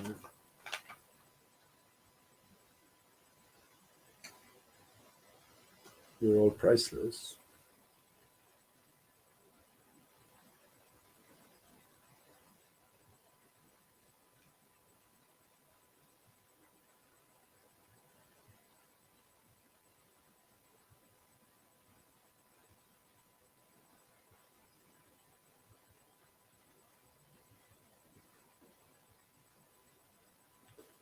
So roll one more number and smoke that at the window. My mother, puts on the alarm early. Just go into the front window. Makes no difference. Although, the windows are fucking soundproof, and I love to hear the rain when I'm asleep at night, or when I'm sleeping Can't hear that anymore. Another thing that's taken away. Maybe we have to leave everything behind. I think so, maybe. Let me see if I can put on something here. Used to be some great free tracks we could put on. I don't want to put on anything too.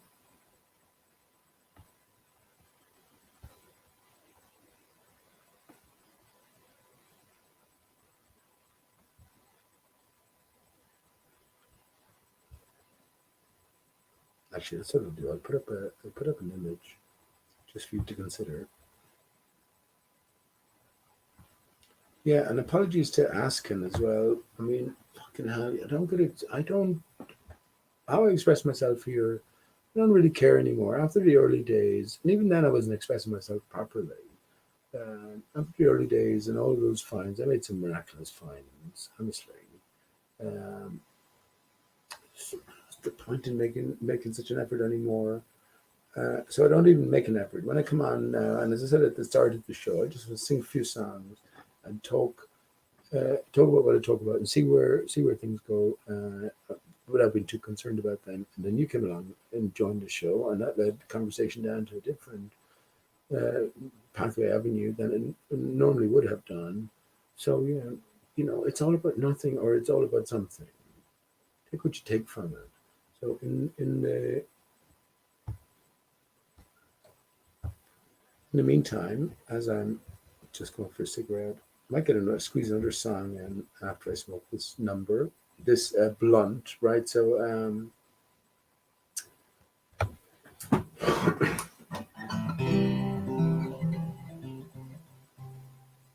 first thing, hang on.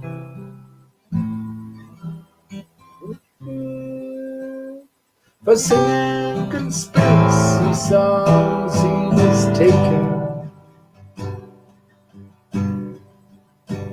Take a man from his blunt and you leave him forsaken. And you who philosophize disgrace and criticize all fears, take the doom away from your face, for now ain't the time to stop here.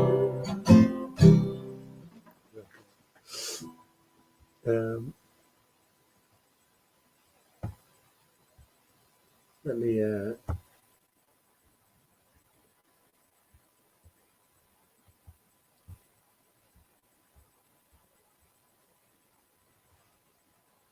so many interesting images. This is probably one of the most interesting images you'd ever ponder or consider in your life. Definitely is. And there's no one else talking about these things. Oh, did you see that? Did you see that? I remember I was talking earlier on about an oval shaped barrier collapse bubble. This is one of the most interesting images you could ever consider. And when you might consider where it's from, that's a different matter. It ties in and connects to what I was talking about with Askin earlier on and the connection between JFK, 9/11, Columbine, all of the different sides. Is there truth in one thing? We just need to look into one thing deeply, and then the greater truth will reveal itself, because everything is ultimately connected to everything else. I think maybe that's the way. But where does that lead then? Forget the truth to your own satisfaction. Where does that lead? I think maybe down Askin's path. Just let it go. Let it go. Understanding that we are greater. I love the images. Let's. Oh well. Let me. Actually, that's what I'll do. That's perfect, right? That's actually perfect. This is actually perfect because we're talking about 9/11. 9/11, we have a big pit, and when the two twin towers of division were unberthed, what's shone through the gap as seen from across the waters of truth of the Hudson River? Well, the Millennium Hotel, the monolith, was seen through, and 9/11 and the pit. You just have to look into that if you don't know anything about that. They dug it out right there, its foundation. So it was a big, massive pit. So the monolith in the pit was just a reflection of Stanley Kubrick's 2001, The Space Odyssey, 2001, pointing us towards, well, 2001, 9/11, New York. And Stanley Kubrick was born in Manhattan. And where did 9/11 occur? Not Manhattan Island. So Stanley Kubrick located, well, the moon bay. Okay, well, on the moon, right, where they found the monolith, it was found in a big pit on the moon. But where he decided to locate the moon base was at one Greater Clavius, which is what we're looking at right now on screen. So consider this image, just if you're of the mind, consider this image, and I won't prompt you in any way, but just consider it until you get a grasp on it for, I don't know, what are you going to you imagine one of those 3D images, and sometimes you look at it and you fucking see it. Just look at it. You won't even spend the time. Look at it. So yeah, so you give it a minute or two. So give yourself a minute or two to come to terms, or appropriate terms anyway, for yourself as to what you might be seeing. Is there any pattern here that's jumping out? And if you're, I'm not going to say clever enough. If you're just, if you grasp it, if you see it quick enough, don't be too quick to your guns. Hold on to your horses, because I have something to do when I come back with the image. So just when you think you've got a grasp on it, I will flip everything on its head, and you'll see everything in a different light. And this isn't just up in the air talk as well. Crater Clavius is a crater on the moon.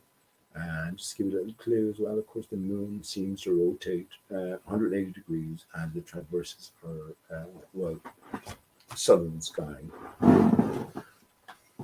So, yeah.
So you got a grasp on that? Can you see the spiraling?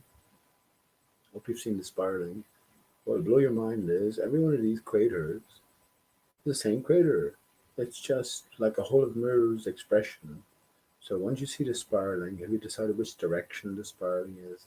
Now, when we appreciate that the moon seems to rotate 180 degrees, the moon in Australia is upside down to the moon in Ireland here, while when we rotate this crater 180 degrees, this is what appears to us.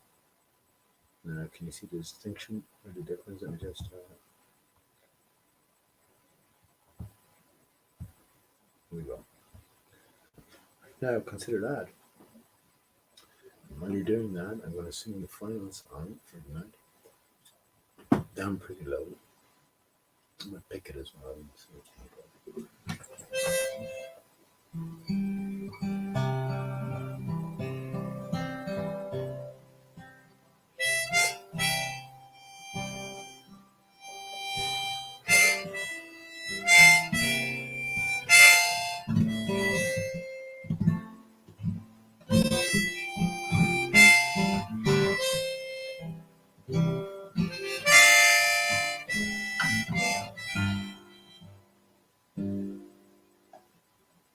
The picture paints 1,000 words, then why can't I paint you? These words would never show the you I've come to know. If a face could launch 1,000 ships, then where am I to go? There is no home but you. Oh, that's left me to. And when my love for life is running dry, you come and pour yourself on me. If a man could reach places at one time, I'd be with you tomorrow and today. Beside you all the way. If the earth should stop revolving, slowly spinning down to die, I'd spend the end with you. And when the world was through,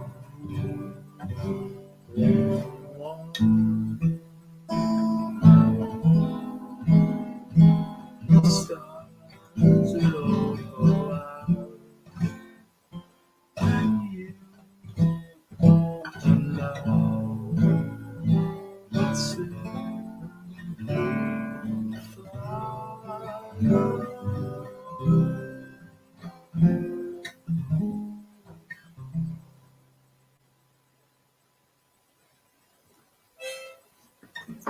I didn't do enough for the harmonic in with that, but it's pretty late anyway. So, what do you reckon, friends? You see how everything is reversed now, inverted? It seems to be coming out the other way. This is the illusion, the grand illusion of the sky, the grand illusion of, well, our lives. Our lives. There is with the chat to ask and receive, definitely requires expansion upon, and it required a acquaintance, I guess, asking. So I remember your personality from before, but very vaguely as well. So yeah, man, that's the ultimate questions. I mean, we're always led to the ultimate questions. So the same questions that we ask when we're children: the what, the where, the when, the why, the how. If there's a resolution, if there's an answer to it, is it made available to us? I think we have to say yes. But it doesn't have involve overturning everything you ever held to be true or to be dear, I don't know. Maybe it makes everything dearer. I don't know. Maybe everything is for something. Everything's for absolutely perfect reasons. I guess we'll find out. Or we'll go figure. I have to go figure lots of things myself because there's no one I can talk to. No one who wants to talk to me.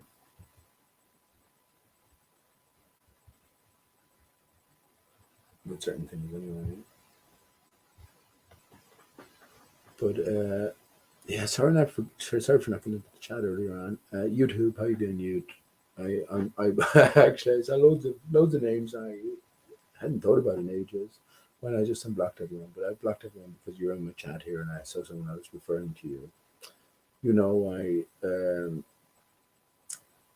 I did that. You're still active away, and you're doing what you're doing, and keep doing what you're doing. I don't think I'll block anyone anymore, but I'm not too interactive anymore anyway. So maybe that's all timely as well. As it all plays out.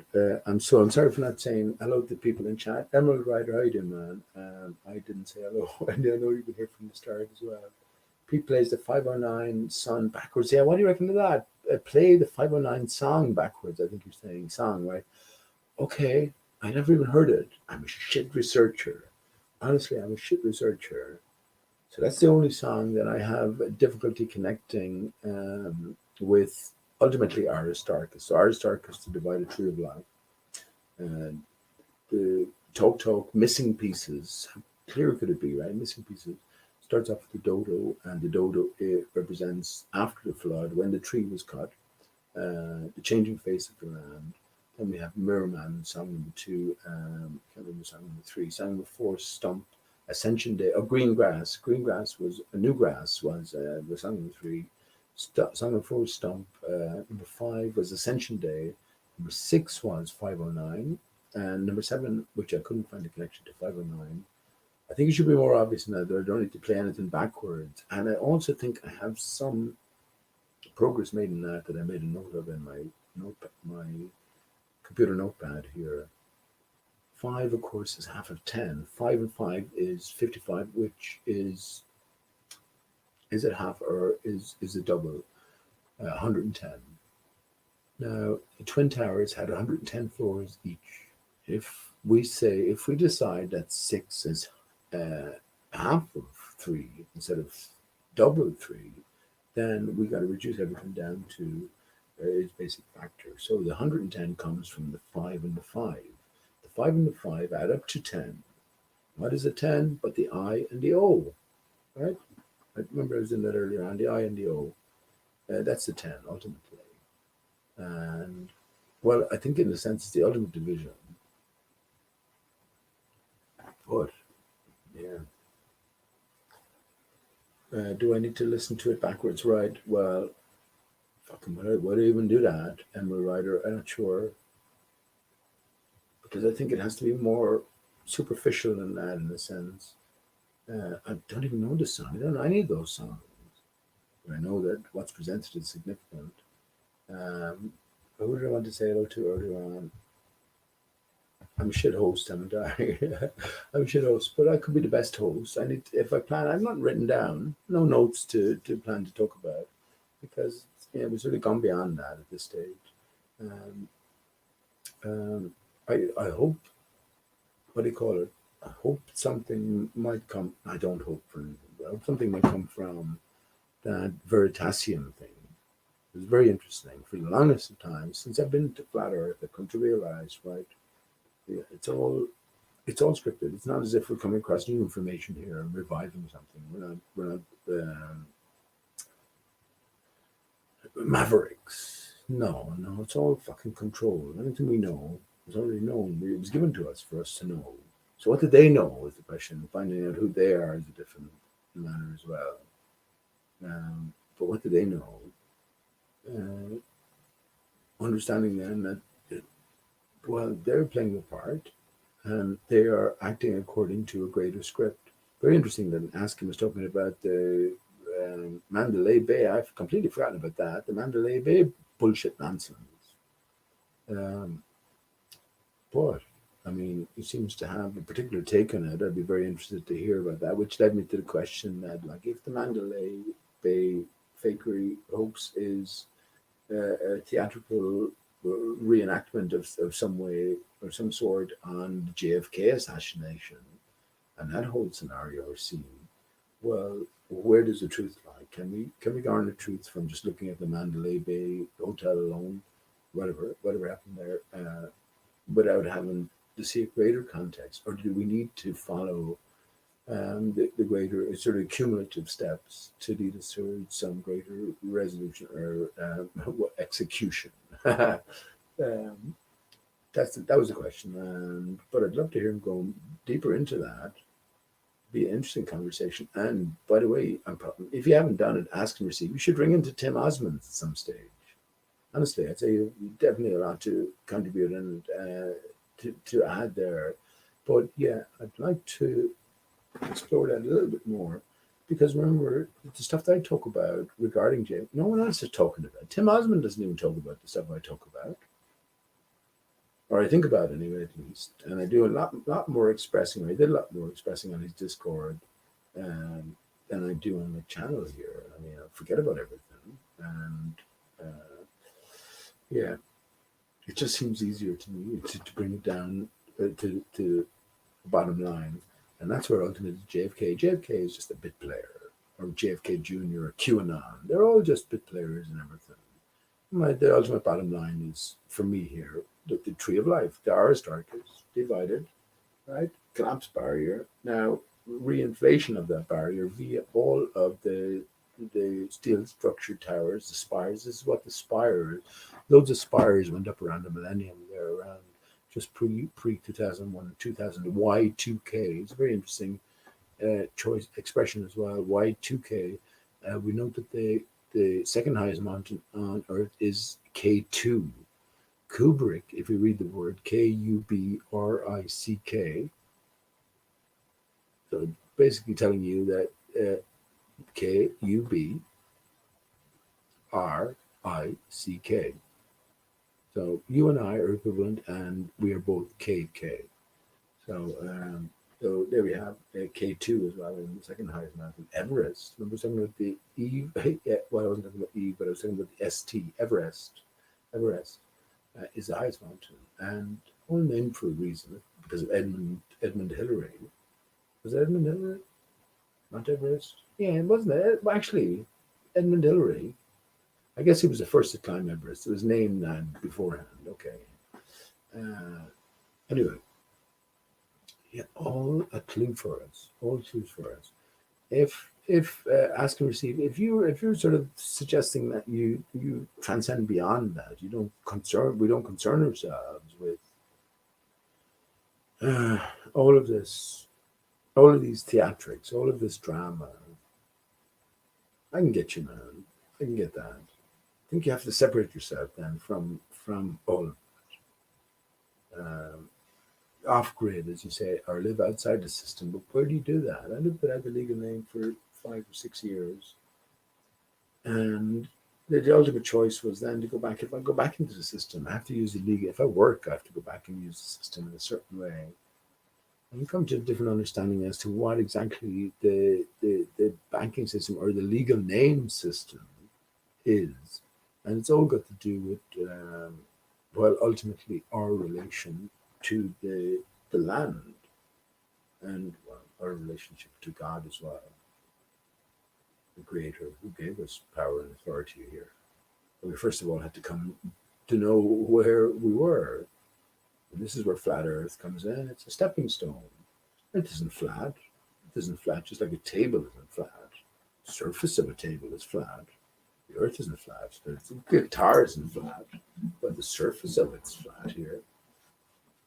You know, this is the distinction. So, come to understand what Earth is.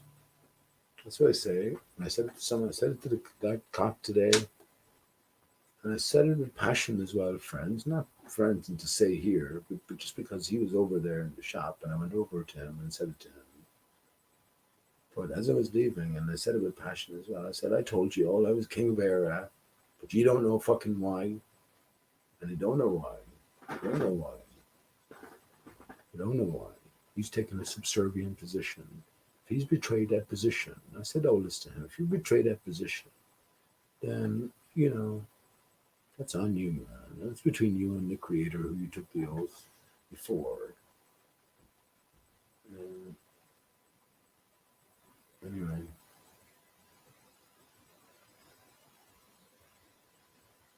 Uh,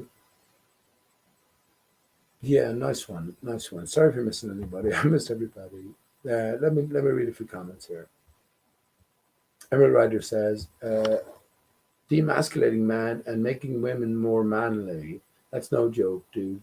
Looks like a lady. Damn rockers. Well, that's a different matter, isn't it?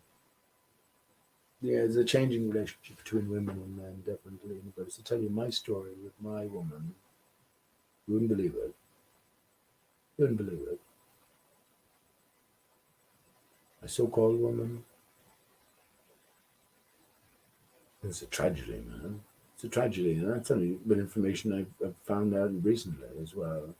It's a double tragedy. You find out that the rest of your external life, you knew some parts of your internal life were lies, but you had a grasp on it. And you find out that the whole of the external life, we're talking about all the fake news and fake world and all that, is a lie. But to come to find out that the past is a lie, you come to terms with the past if you think you know the truth about it, but come to find out that you don't know the truth about it. And yeah, well, how do you deal with that? How do you deal with that, indeed? Who do you talk to? You can't talk to anyone about any of this stuff. Because we're on our own in this cauldron. That's a good way, a cauldron. I was thinking about the cauldron actually from the witches in Macbeth. And there we have the big hollow, the big crater at the center, north center, which is overflowing. This is what the tides are about. So as we have the movement of ARI-STAR-CHUS round and round on a daily basis, we have these tides, the ebbing and the flowing.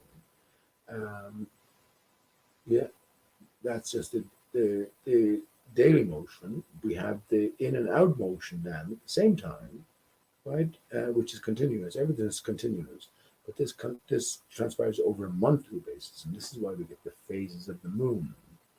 When we get the moon, the light is shining up through the crater. So remember, the light is coming through from the other side, the root of the tree intact from the other side. This is a literal thing as well.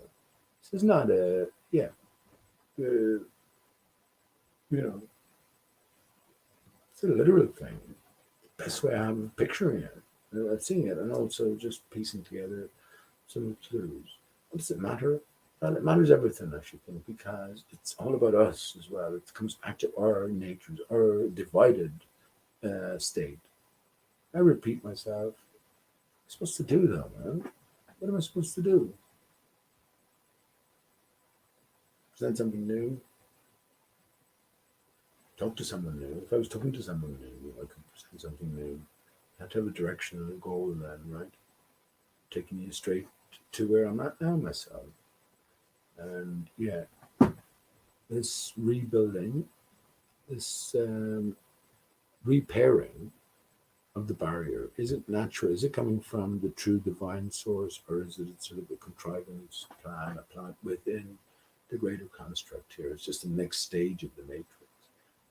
I think it's coming from divine. That's why I think Eden is here. Our time is up to 5.5. Actually, I mentioned 55. In the book of what is it? The Crystal Caves, the book of Adam and Eve, the first book of Adam and Eve. These are not official Bible books or official books in any sense, but the book of Adam and Eve and the cave of crystals or crystal caves, I think it is. That yeah, God was talking to Adam. We have an account of God talking to Adam and saying, Adam, you mistook when I said 5.5 days. You mistook, you misunderstood. I should have made myself clearer. The bollocks, God, like, well, Adam was saying 5 days. He didn't know what a day was, first of all, because the sun wasn't around. He was scared of the sun when God introduced the sun. But God said 5.5 days. I will, I will reconnect. I will repair. And Adam thought it was just a matter of a wet week away. But God had to remind, oh no, I mean, look at my day. When I talk about a day, it's 1,000 years. What? No, it's 1,000 years. Didn't I tell you that? No, you didn't tell me that one.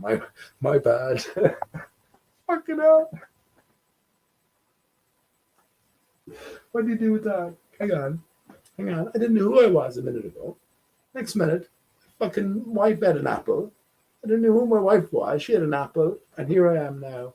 I have to fucking suffer deadly turns for 5,500 years. And you fucking wound me up by saying at the start, it's only for 5.5 days. Yeah, you bollocks. You cruel bollocks. I'm kidding, of course.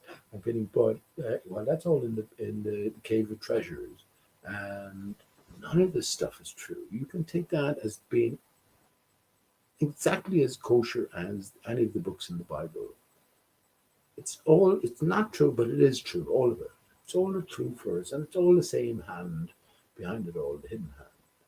So 5.5 days, so 55, everything reducing down to the 5 and the 5, the divide.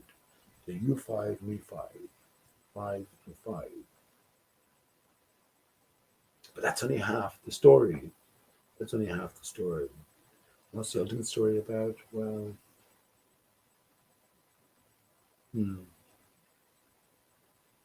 separation. I'm separated from everybody. Absolutely everybody in this world. My heart only lies in one place, and that's with my Steve and my friends after I'm definitely going up to see Steve. I don't know where he lives, and I don't know. Well, I know how I'm going to be, and I'm prepared to say, but yeah, now's the time. And whatever comes about after that, I know that everything beforehand. I never had any issues with my son. We loved each other from day one. But I know now that life and its lies were all encompassing. So there's going to be lots of difficulties. But with that fixity in my life, which is my son back again, but anything and everything is possible. Set me a challenge.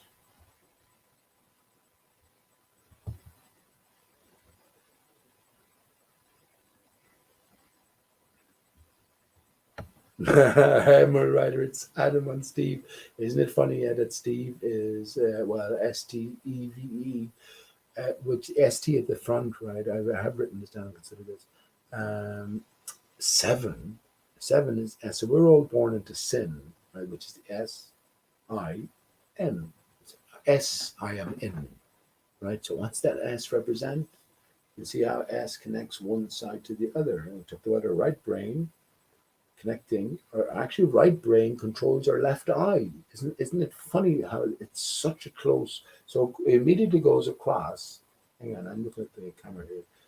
So right brain immediately goes across to control the left side, and then down, and then through the heart, and then down and around again.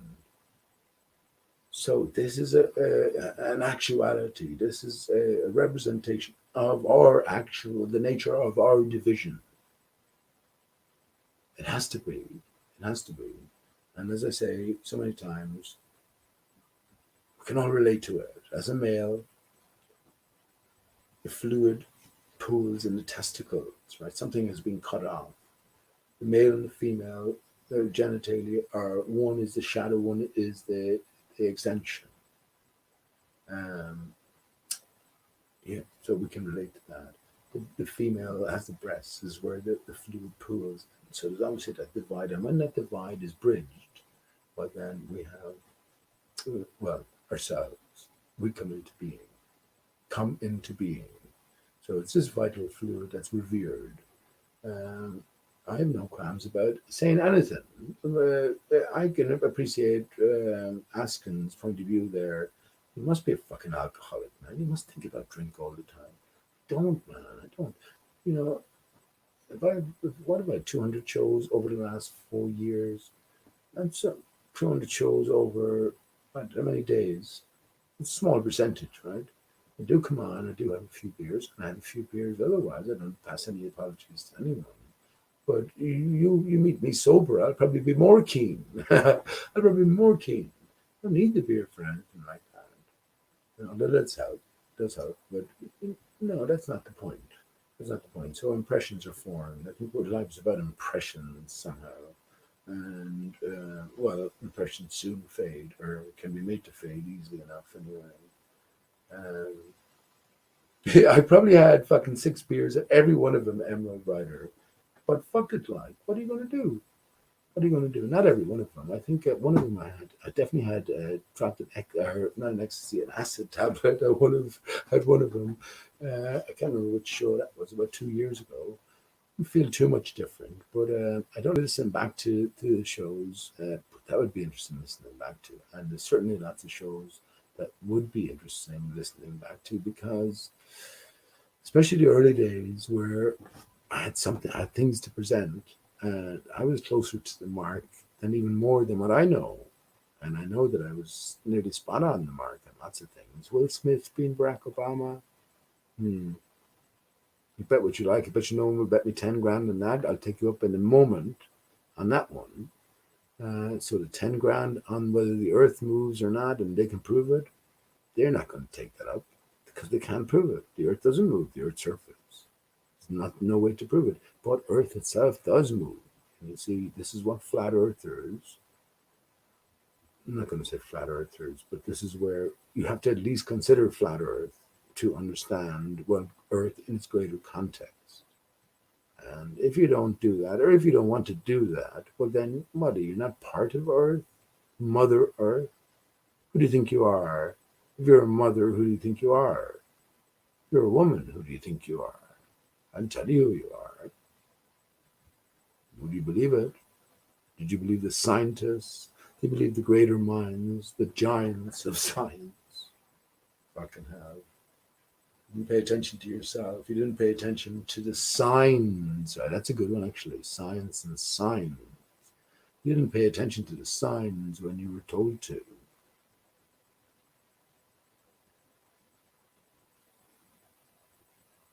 Yeah, accountability. Accountability. Everything either means something or it means nothing. Evan Ryder says, I'm a non binary earther.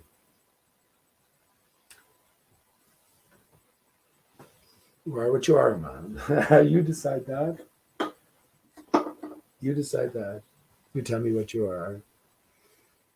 Um, yeah, sorry for not saying hello at the start. That's just the way it is.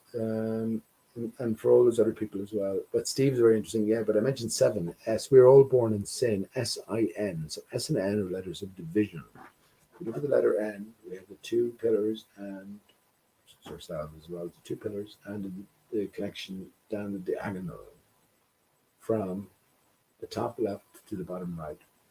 So significant in itself. It's a no go. No go. This is not the way to go. If we have 2 ends coinciding, we get the X at the center and the 2, the 11. So IX, XI, 9 and 11 in a sense. It's this divided state. So which is the proper way to reconnect? Which is the question? Which is the proper way to reconnect? You're getting back to Eve. So S, we're all born into sin. SIN, the divided state.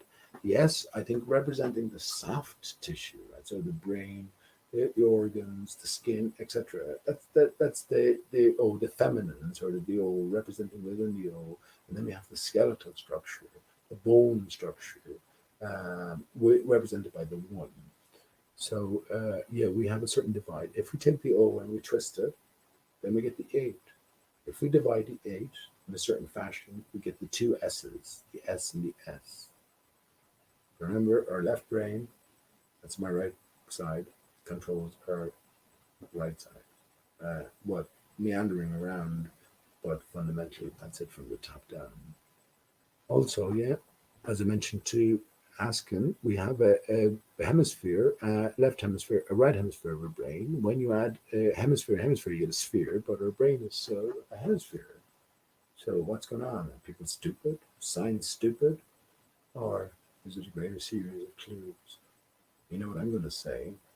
The upper brain connects with the female half, right? But the lower brain then, which is the gut, which is untangled up in blue. Well, yeah, that has its own connections to make and beyond. So, yeah, find Dick Earth. That's amazing. Dick Earth. Remember, Dick Earth was going around for the longest of times. That's Bell Earth. So the Dick comes through from the other side. Unbelievable. Unbelievable. All those characters like Shrumanati, who else? Ritzler, fucking Mark Taylor, Paper Explanator, Rumpus, all these guys, they all fucking know it. They're all in it. They're all in it to some degree. And I asking earlier on in some form, what do you reckon the situation was with these crisis actors, which is what they are? Are they let in on the greater secret? If I didn't ask it that way, I meant to ask it that way. Are they let in on the greater secret and they volunteer? I did. I think I mentioned the noble lie. Do they play their part, or are they forced and coerced into it? Blackmail, bribe, honeysuckled, whatever. Honeysuckled. Well, so yeah, I'm not sure. I'm not sure his exact answer there, but it seemed to be away from the more coercion side of it, which is pretty disappointing. But I don't know as well. I don't know. I also have seen even though I say Corona is a hoax, it is. Of course, it is. But I've heard stories of people, and I have to believe them. And I've spoken to a few people, especially who are involved in the medical industry, and they see the tyranny that's going on there. So there is real situations occurring, but to what extent, I don't think it's so extravagant. But if it is, well, I don't know. I think there's a time for all of us to go, and maybe that time is pre-sad and rest. Asking again, did he believe in a destiny? Is everything predetermined to a greater or lesser degree? Maybe it is. I think with Corona, that they're putting down every death to Corona, and Corona is the light of heaven. So every death, are they telling us that when you die, you go to heaven anyway? So, and if it's not meant to be, what do you call it, rued over, regretted over, which is death. If we go to heaven, we live eternally. Well, so be it. There's a greater plan in play then. Honeysuckle. I think I was thinking of honey potted. You know, honey potted. So when you're sort of bribed into, or you're tricked into a situation, and evidence is gathered, and then that evidence can be used against you. So I was thinking honey potted and honeysuckle is probably a good one as well.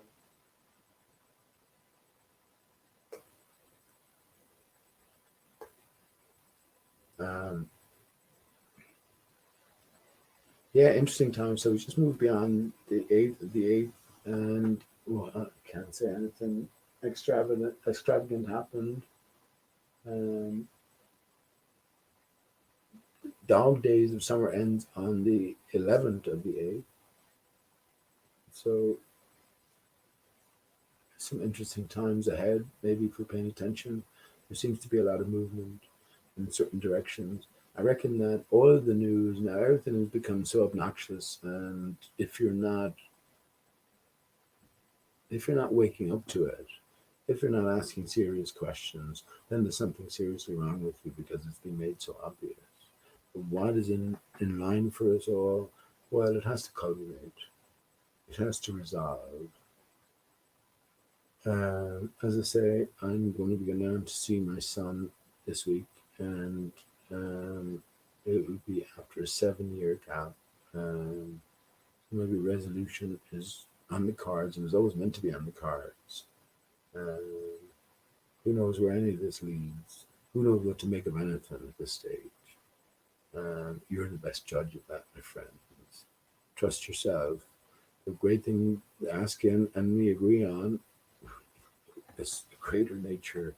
There's a greater story in play in all of this. There's a greater, higher power in play. And, well, everything will play out as designed. Make peace with yourself. Try right wrongs you've done, and try forgive. Until the next time. Thanks for tuning in, friends. Bye-bye. I love you, my Steve.